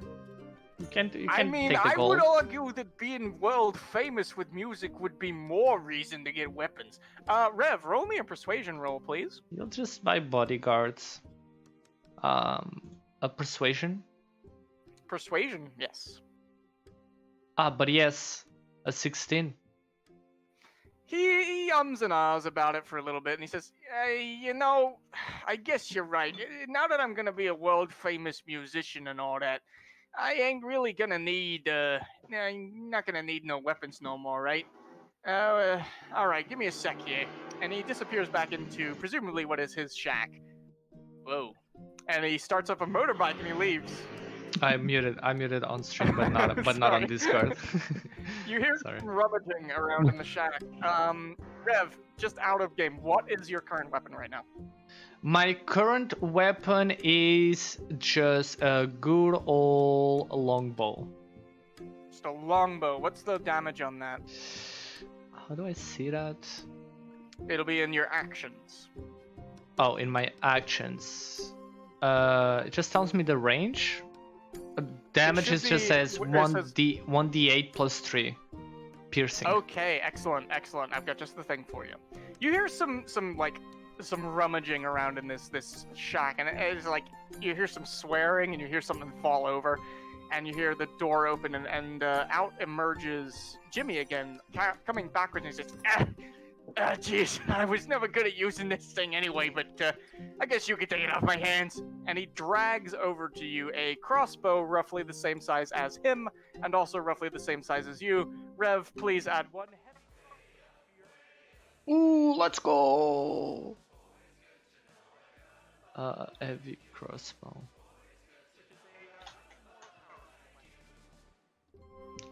A regular one, right? Not +1 or anything. Just a Yes, regular not a one. +1, it's just a big crossbow. And I'll equip it. Excellent. There you go. It is roughly the same size as you, but you're rocking it. You know how to use a crossbow, I'm assuming. You're a ranger. Yes. Excellent. Okay, yeah, you now have a heavy crossbow. And he dusts his hands off and he says, that thing was taking up space anyway. I mean, you're right. As a world famous musician, I'm not gonna be getting my hands dirty. I'm gonna have people for that. Oh man, I can't wait. And he grins at the four of you and he says, all right, well, it seems our business is done. So, if you don't mind me, I'm gonna go prepare for stardom. You guys got any other questions, or am I free to go now? No, I would say you're free to go. Yes. Soon everyone will know the name Johnny Bash. It's look, I'm gonna say it one more time, and I'm not gonna say it again because the next time you hear this name, it's gonna be up in lights in Waterdeep. You got that? It's Jimmy May Pyrus. And with that, he leaves and shuts the door behind him. Hey, never forget what he did to you, huh? Never forget. Spread the good word. Matt Whether Pirate you're seems you're really not sure, he's in his little shack. It's fine. So, Alright, boys. how about we split this loot? So yeah, in front of you is a bag of what appears to be coins, and he has given you this little black pendant. Which is now on Gunther's possession, right? Right. Yeah. Did Gunther? No. Did you take the magical gem? I've I said I would, and everyone seemed to agree. Yeah, yes. yeah, take it. Yeah, take it. All right. Would you like to inspect it, or are you just gonna put it in your pocket? Yeah, I'm gonna inspect it. Roll is an the letter Arcana still there? check for me, please. Oh, this is gonna be fun. 3, 4 actually. Oh wow, with a whopping 4. Okay, here's what you know about this thing. It is magical, but you have no idea what kind of magic or what it does or anything like that. It's a magic rock on a string. Let Are me you see, sure you Gunter. want to be the one to keep this? Let me see, Gunter. I'll inspect it too, Yeah, Gunter. just that I get it back later, you know. Not I'll like you're the You hand it thing- off to Rev. Rev, please roll me an Arcana check. let me check this. Oh, god damn it. A 5. Well, it is a pretty rock. It sure is magic. Sure Hey, is. a magical rock. Rock, you know. Hey, can you guys check this rock out? I don't know Yeah, about I want to magic. try. Yeah. Just give it to Veg over Whoever's here. checking it out, roll Arcana. 1! Oh, it looks Holy like a shit, rock. Wedge. Holy. Holy shit, you're like, look at this weird looking gummy bear. Why'd they put it on a No, string? no, it's It's even a licorice 0. flavor. No one wants that. It's even a 0. Yeah, you like lose a brain cell trying to figure out what the hell this thing is. I think by the rules of D&D, you die. You have Oh. a brain hemorrhage. No, you don't die, but you have no clue. Archibald, the most Well- intelligent member of this team. I don't want to roll this because if it's good, it's stupid. But here we go. Oh, I'm fine. It's a 2. Oh, Yeah. I see what you Doesn't mean. have I any see what you clue mean, yeah. What this I didn't magic want- gem is. Yeah. Yeah. I didn't want a Who good roll amongst there. who amongst you is going to take this magic gem? Well, So it is Or magic, rather, yeah, from so- Wedge, from your perspective, who amongst you is going to take this weird black jelly bean on a string? I'm not interested in it. It's like, it's just a jelly bean. Come on. Okay, yeah, you're just I'm not not- interested. I You're like, think why I would you think want I that would even? think- I'm more interested in the letter. Is it still around? It is crumpled up, and I believe Rev threw it away. yeah. Oh. It's I on the wanted to learn floor. goblin It's like speak. it's like rolling down the street in the breeze. Oh, Like- I want to find it and then try to learn some goblin things to say to your husband who is not supposed to die. Okay, you pick up this letter, and you pop it in your pocket for later study. I'm assuming you want to learn Goblin from it, right? Yeah. All right, yeah. You've got this little Goblin letter now. It's a bit crumpled and a little bit muddy, but you can still see the letters on it. Is anyone looking at the big bag of gold? I'm assuming that is kind of important for you all. Oh, yes, I'll have a look at that. Let's have a Archibald, look here. you lift up this bag, and it is pretty hefty. It takes a bit of doing to lift it up, in fact, and as you peek inside, golden coins gleam back at you. And as a nobleman, you have an eye for money, and you're able to fairly quickly count out that the amount of coins in this bag comes up to about 80 gold in total. Ooh. No, we've For you got to split between yourselves as you see fit. Well, look. You guys keep getting your money stolen away from you, so I can't just skip it for safekeeping. Well, I think we split it even, if anything, and then I take the shiny magical rock. What do you mean So magical Gunther, rock? you are taking the rock. Gunther's taking the rock. I mean, that rock looked worthless to me. It's worthless to me too. Well, you all just What King- rock are we talking about? Don't worry, you learn goblin there. I'll take care of the gold. Yes, let's just split this gold evenly. I think yes, We all I get do it. agree. I see. we'll Okay. play an equal part in that Democracy journey. has won out. It Well, appears that you are splitting the gold evenly. Everyone, please Yep. add 20 gold to your inventories. democracy sometimes fails, but it is what it is. Well, that is okay. Now, That is the end of the adventure that I have written. However, if you would let's like, you go. can keep going. You can like go back into the bar if you want. It's up to you. Because we've got a bit of time left, it seems. I don't know when you wanted to end this stream. I'll say here is not a bad place to stop. Unless you're gonna. All right. How about this? We're 4 dumb bricks that don't know anything about the rock. So let's go on that bar and let's check with the elf. Let's see if the elf knows anything about it. All right, you would like to go into the Well- bar and see if the elf knows anything? I'll say yeah. And Are hopefully we that, even allowed in there? I was wondering about that. You don't know yet. You haven't been back in there. No, that is fair. So you're going back into the tavern? Into the Leaping Trout? Let's try. Wait, wasn't it here? All right. Wasn't it Why here not? on the left? No, it's here. This one down here. Oh, right. I will laser One, point two, to it. It is this one right here. Oh, Where laser Archibald point. is. Let's go. What? The laser. All right, give me just a sec, guys, while I prepare the music for the Leaping Trout.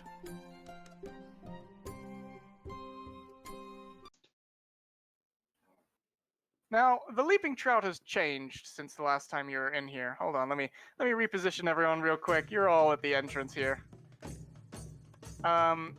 You still see Johan at the entrance. However, Gregory and Klaxus appear to have moved on for more fertile soil. The only other person in this bar that you can see, however, actually, no, you do see another person in here. You see a somewhat familiar face sitting over here. You only see the back of them, but you'd recognize that cigarette anywhere. You see Luca.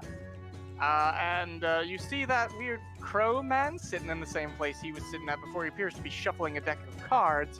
And Johan, as per tradition, is cleaning out a mug of a pint mug. And he glances up when he sees you enter. He says, "Oh, good, you're back. Welcome to the Leaping Trout. Are you going to attempt murder again today?" No. I Are we would treading rather blood in from the go swamp, by the way? Sorry, there's a bit of a smell in here. You know, orc blood stains wood. Did you know that? I found that out the hard way. Ain't didn't my know. wood. Very well. What can I do for you, gentlemen? You know yes, anything about mm, magic? Magic? magic rocks, if you will. I am a bartender. How much magic do you think I encounter on a daily basis, sir? Well, you are an elf, and I will say, as I'm someone sorry. supposed Look, to be an hold elf, on just a minute there, sir. Do you think just because I'm an elf, I know magic? Yeah, that's fucked up. I was supposed As your to be short an friend elf, has and I attested, know that is, magic. as he says, that is rather fudged up. Well, I would ask you re-examine your biases, sir. Rarely, I knew all the elves I've known since my birth has known And, magic. Oh, I'm sure that you have a great many elven friends, and that makes it okay. Is that right? I don't know. My growing up was rather empty. Yes, I can tell. Now, I'll let you. I'll give you a second chance to rephrase that. Yes, indeed. Sorry for my manners, though, but Apology We- accepted, but not forgotten. that is indeed fair. I will do my hardest to help you forget that. But indeed, Now- we will. I suppose I can take a look at this magic rock. Is that what it is? Yes, indeed, a magical rock. Hand it over. I'll see if I can make heads or tails of it. I suppose. Gunther just hands it over. It's Okay. like- He gives it Oh. a. He holds it up to the light and he squints at it, and he looks at it for a long time and he holds it up to his ear. And he like shakes it a little bit to see if there may be something inside it, and then he shakes his head and he says, "I'm afraid I can't make heads or tails of this, sir. I don't know what this is at all. It appears to just be a rather nice-looking rock on a string. It's humming a little bit. I assume that means it's magical, but that's about as far as I can tell, I'm afraid. Now, are the four of you going to buy a drink this time, or are you just going to loiter? Loiter. Well, I suppose I would could do with a indeed drink, love actually, after that that. drink.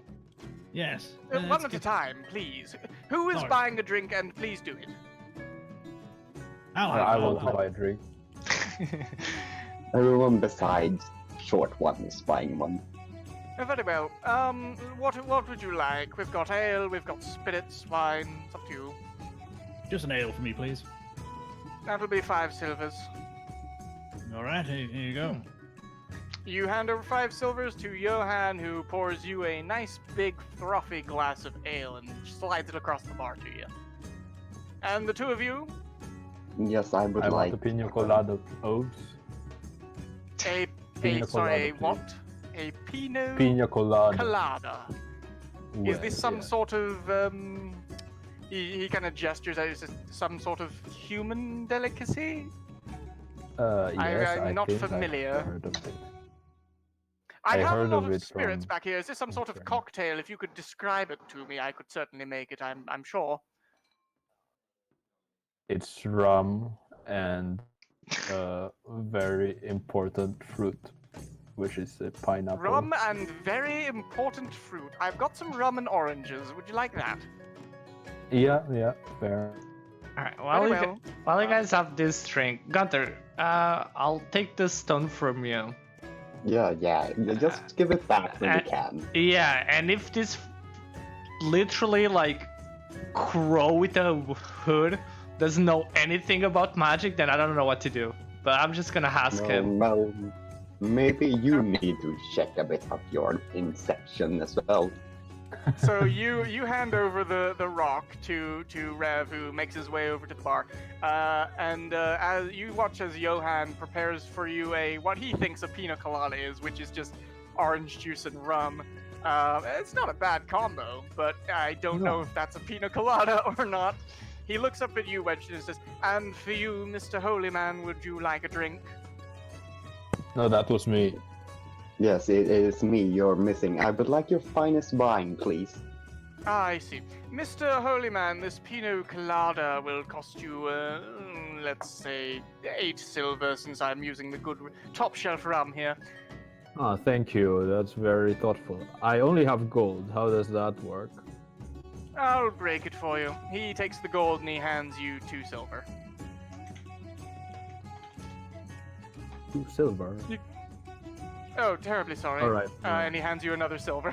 He tried to shortchange you, but you caught him. And for you, Mr. Old Man, you want the finest wine we have, is that correct? Yes, indeed. And a smile spreads across his face. Are you sure about that? Well, I certainly am. Very well. He turns around and he actually goes over to the corner of the bar, and he reaches up. He actually gets a little step ladder and he pulls it up, and he gets up to the very top shelf of this bar, and he picks up a red bottle and pulls it down off the shelf, and he pulls out a glass and he walks over and he pours out a glass of the finest looking wine you have ever seen and hands it to you and says, "There you are, sir. Enjoy." Thank you. How much will that be?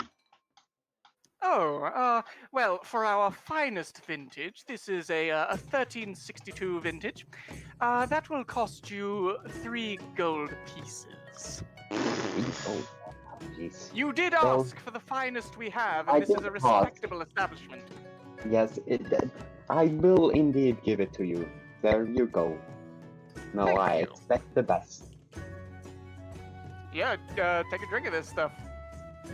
Yes, I will. You take a drink of this stuff. It is the nicest wine you have ever had, and I'm assuming you're quite the connoisseur. All right, Rev. Rev, let's focus in on what you're doing right now, because you have sat next to this crow man. Mhm. Do you recognize this crow man? Would you like to try and identify him? Yes, I'll try to identify him. Roll nature. Rolling a nature. Oh, but yes, of course. A 6. I have no fucking a idea crow who this man. is. It ain't that wild. He's a crow man. No. with a 6, I will tell you this. You know what he is. You know he is a race of bird people called Kenku, although they are sometimes called the crow folk, unsurprisingly. They are crow people, but they don't have wings. They've got like weird crow hands. And he looks up at you. You don't know anything about the Kenku apart from the fact that they are crow people, and he kind of like looks at you sideways a little bit. He's got a little pipe in his mouth, and you think he's smiling at you, and he says, "Hello, Hello. Hello. can I help you?" Yes. We found a very interesting piece of jewelry, which we believe is magical. Jewelry.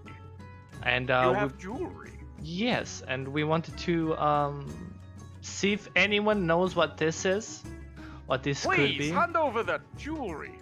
I don't hand it over, but I just, hold it up for him to watch. He leans across the table. He's very interested in this, and he like looks at it sideways and he says, and he makes some weird noises. He goes, "What? What?" Hmm. So,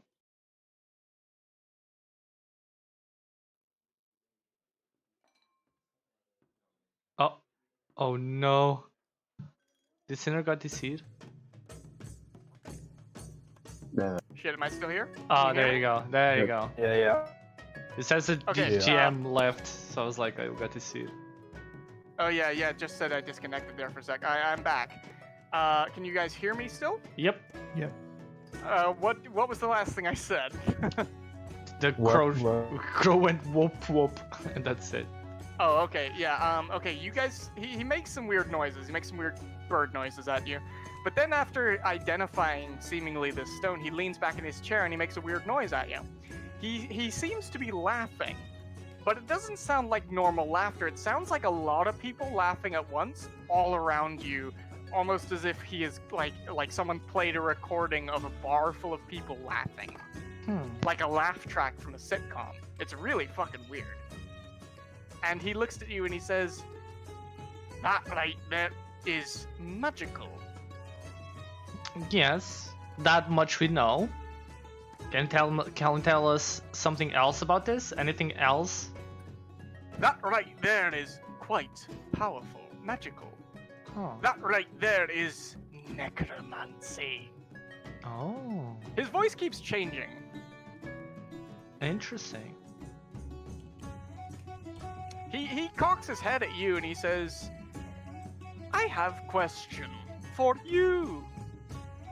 Yeah, Where did you find that there magical?" just a reward from a hard day at work. Would you like to play a hand of cards?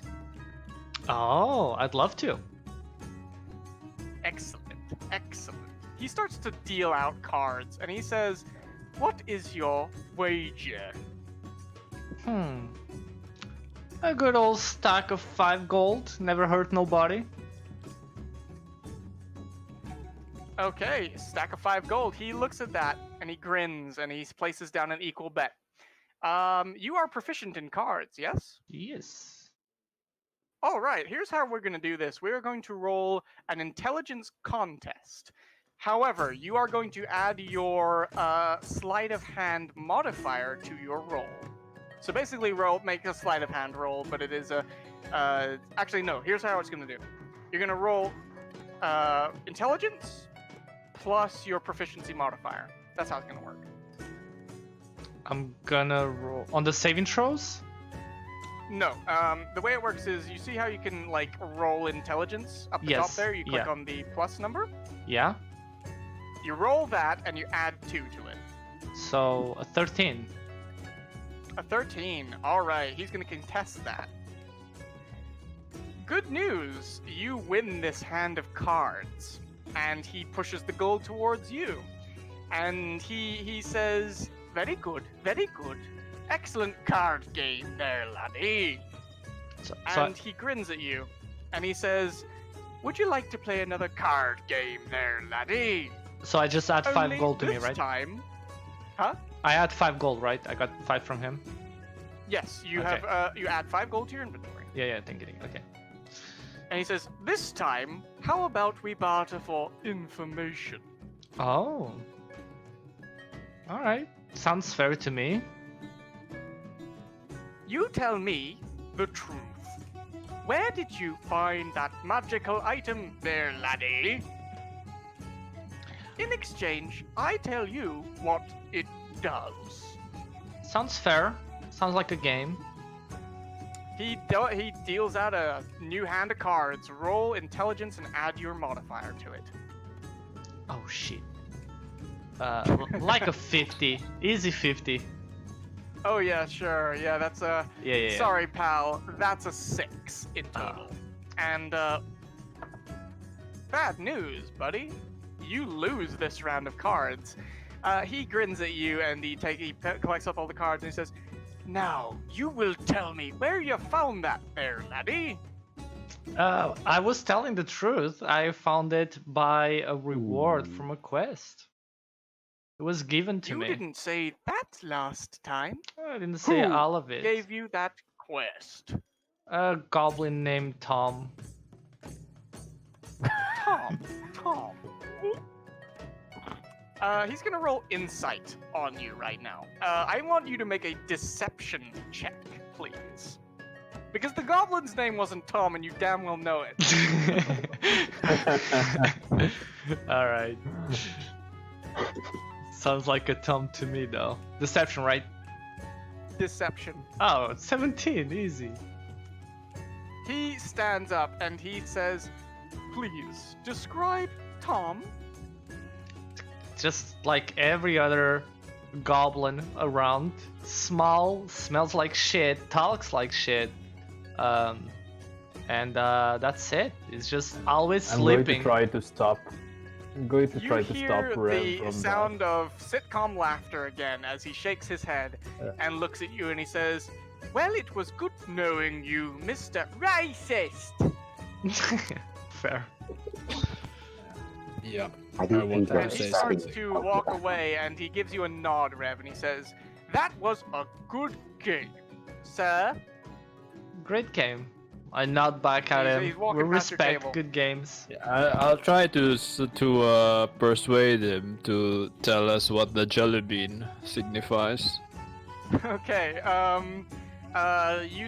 you waylay this crow. He's about half your height, and he's fiddling with his pipe as he walks. And he turns to you and he says, "Hello." Hello. I'd like to know what this jelly bean that my friend showed you Jelly bean? does. Yes, that black Are thing. you That's a referring jelly to bean. the necromancy stone? Yes, I think it's the necromancy stone bean. I do hope you're not making fun of me. No. Good. He packs some tobacco into his pipe and lights it up with a click of his fingers. And he looks at you and he says, "What would you like to know, laddie?" Well, what is its purpose? Why? Where did it come from? Roll me a persuasion check. It's 17. 17. He looks at you and he looks you up and down. And he says, "How about you cross my palm with some silver? And I'll tell you everything I know." And he holds out his hand. Sure. Well, I'll do him better. I'll give him 1 gold. As soon as that gold hits his palm, it vanishes. It goes under his cloak, and he says, "How very generous of you, laddie." And he looks over at Rev, and he says, "That stone is part of a greater whole, part of a puzzle. And he looks at you, Wedge, and he says, "Incredibly powerful, indeed." Well, thank you, good sir. I tip my fedora that I don't own. You tip your hood at him. Yeah. Wedge, before you walk away, suddenly the crow man grabs you by the lapels, which you don't have, but if you had them, he'd be grabbing you by them. and he leans up and he glares in your face, and he says in a whispered voice, "Be careful." And with that, he sets back down as if nothing happened, and he starts strolling away, puffing away at his pipe. Okay. We did. I sit back down. We got what we wanted. We got information. We got our reward. I guess. Now all that's left is possibly my stone back. I don't think so, Gunther. I'll keep it. Yeah. I'll keep it for safekeeping because you've been scammed of 3 gold, and I don't think I can trust you with this valuable item. To be fair, it was very fine wine. Would you like a taste, actually, of it? No, I don't drink. I'm good. Well, Interesting choice for Rev's character. Yes, for everything I do, I just don't drink. Cause if you think I'm like this, if you think I'm bad like this, if you don't want to see me drunk, you know, we've killed enough people today. And it's easy to forget your sins with a bottle of wine. It isn't a sin if no one's there to see it. No, we all were there to see it, so you know. Well, you ain't narcs, so should be good. Yeah, I do suppose you're right. My friend, my ally. Now, could I have that stone, you know? No, I'm good. Archibald, what do you think? Right. Well, all I know is the bird said, "Be careful." So, and Point of order. He whispered that to Wedgedinus. Wedgedinus, have you regaled your companions of this info? No, not yet. So all you know is that it is a powerful necromancy stone that seems to be part of a greater puzzle. That is all you know. You do not know that the crow whispered, "Be careful" to Wedgedinus yet. Yeah, I don't think it's important right now, and we're not doing anything. No, I'm sure this ominous warning from the crow man is completely unimportant. You sure this foreshadowing is not important to tell us about? Alright. well, listen, the crow said something about necromantic magic. I don't understand what that is, so I'm probably not the best person to ask. Well, neither do I, but at least we don't the gummy worm. There you go. If you don't know, I'll keep it. I'll try to ask Rev to give me 1 gold so that I can say something else about the jelly bean. You want 1 gold from me for information? Yes. Nah, I'm good. Yes, I lost 1 gold for the crow. Sounds like your problem. All right. So Wedge, you're trying to make a quick buck here, is that it? Yeah. Well, no, I lost 1 buck giving it to the crow, so I want it back. Just letting you know that I offered to keep the gold from the party so I can manage it. Clearly you were not capable of, so you lost 1 gold. Yeah. Well, quite clearly we've lost 4 gold in total. But... Yeah. So I'll keep my gold. All right. No info for you then. I'll keep my gold. You're asking the wrong person for money. Ask it to Gunther, he'll give it. It gives money to wine. You'll be fine. I can do anything. I could change into All a right. 1 gold each for I don't know. 1 gold for anyone who wants to know something about the rock.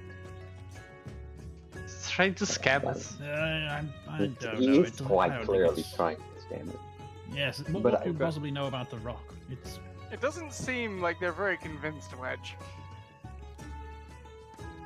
Well, you give us some info, and then we can pay you if we find it good. We're supposed to be. Aren't we working together here? Why are we paying each other for information? That is true. That is true as well. So I say we don't pay, and you tell us. How about I tell the 2 of you, and not the guy who didn't want me to give me a gold? Alright, they'll just tell me, you know? And then we can Well, take we'll the see story about to the that. coming. Alright, fine. Given the information. So I that go know. and whisper it to Gunther and Archibald. And then I come back So you have And, like- whispered that the crow told you to be careful. to be careful, yeah. And then I go back here. You wanted one Very gold for nice. that information? Well, you kn- didn't whisper it to Rev, did you? No, I know No, it I was didn't. about. I know it is about necromancy, so I know to be careful with it, regardless. Well, he just said that the crow said to be careful. It's really not worth 1 gold, that Oh, information. come on. Take It it, wasn't Archibald. worth I mean, but it why was didn't you apparently worth a whisper it? gold because you both paid him a gold each. You're now 2 gold richer, Wedge. Yeah. Oh no, I didn't Wait, ask for gold. Did I ever? Yeah, Oh, Archibald okay, wasn't never gonna give him mind. the gold. I just voluntarily gave it to the 2 people to spite Rev. The Okay, right, I gotcha. the only winner here is the 5 gold I got from the crow. Let's go. Fair enough. And the No, I 20 got gold the each crow we to got whisper. from So Fine, I fine. will say, you guys are going to have to decide who is going to get this gem. You don't have to decide right now, but we can leave it right here and we can decide out a game if you like. Yeah, Yeah. yeah, we'll do that because I think this might be a good stopping point. All Yep, right, yep. excellent. Well, that brings us to the end of Mobs and Meerkats episode 1, Crushmaw's Fret. And I hope you all enjoyed it. I've been your dungeon master, signing off. Hey, thank you everyone for joining. Please join our Discord to apply. I hope you guys like it. It's definitely something new for me and a lot of people here.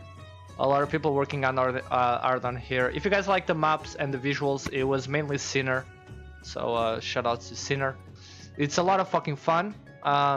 Again, sorry I cannot. It's not really a piece of content that I can speak with chat too much. But I just hope you guys had a cozy time, a good time. I really hope so. And we'll keep you updated for the next episodes. And yeah, we will raid out and we'll be seeing you soon.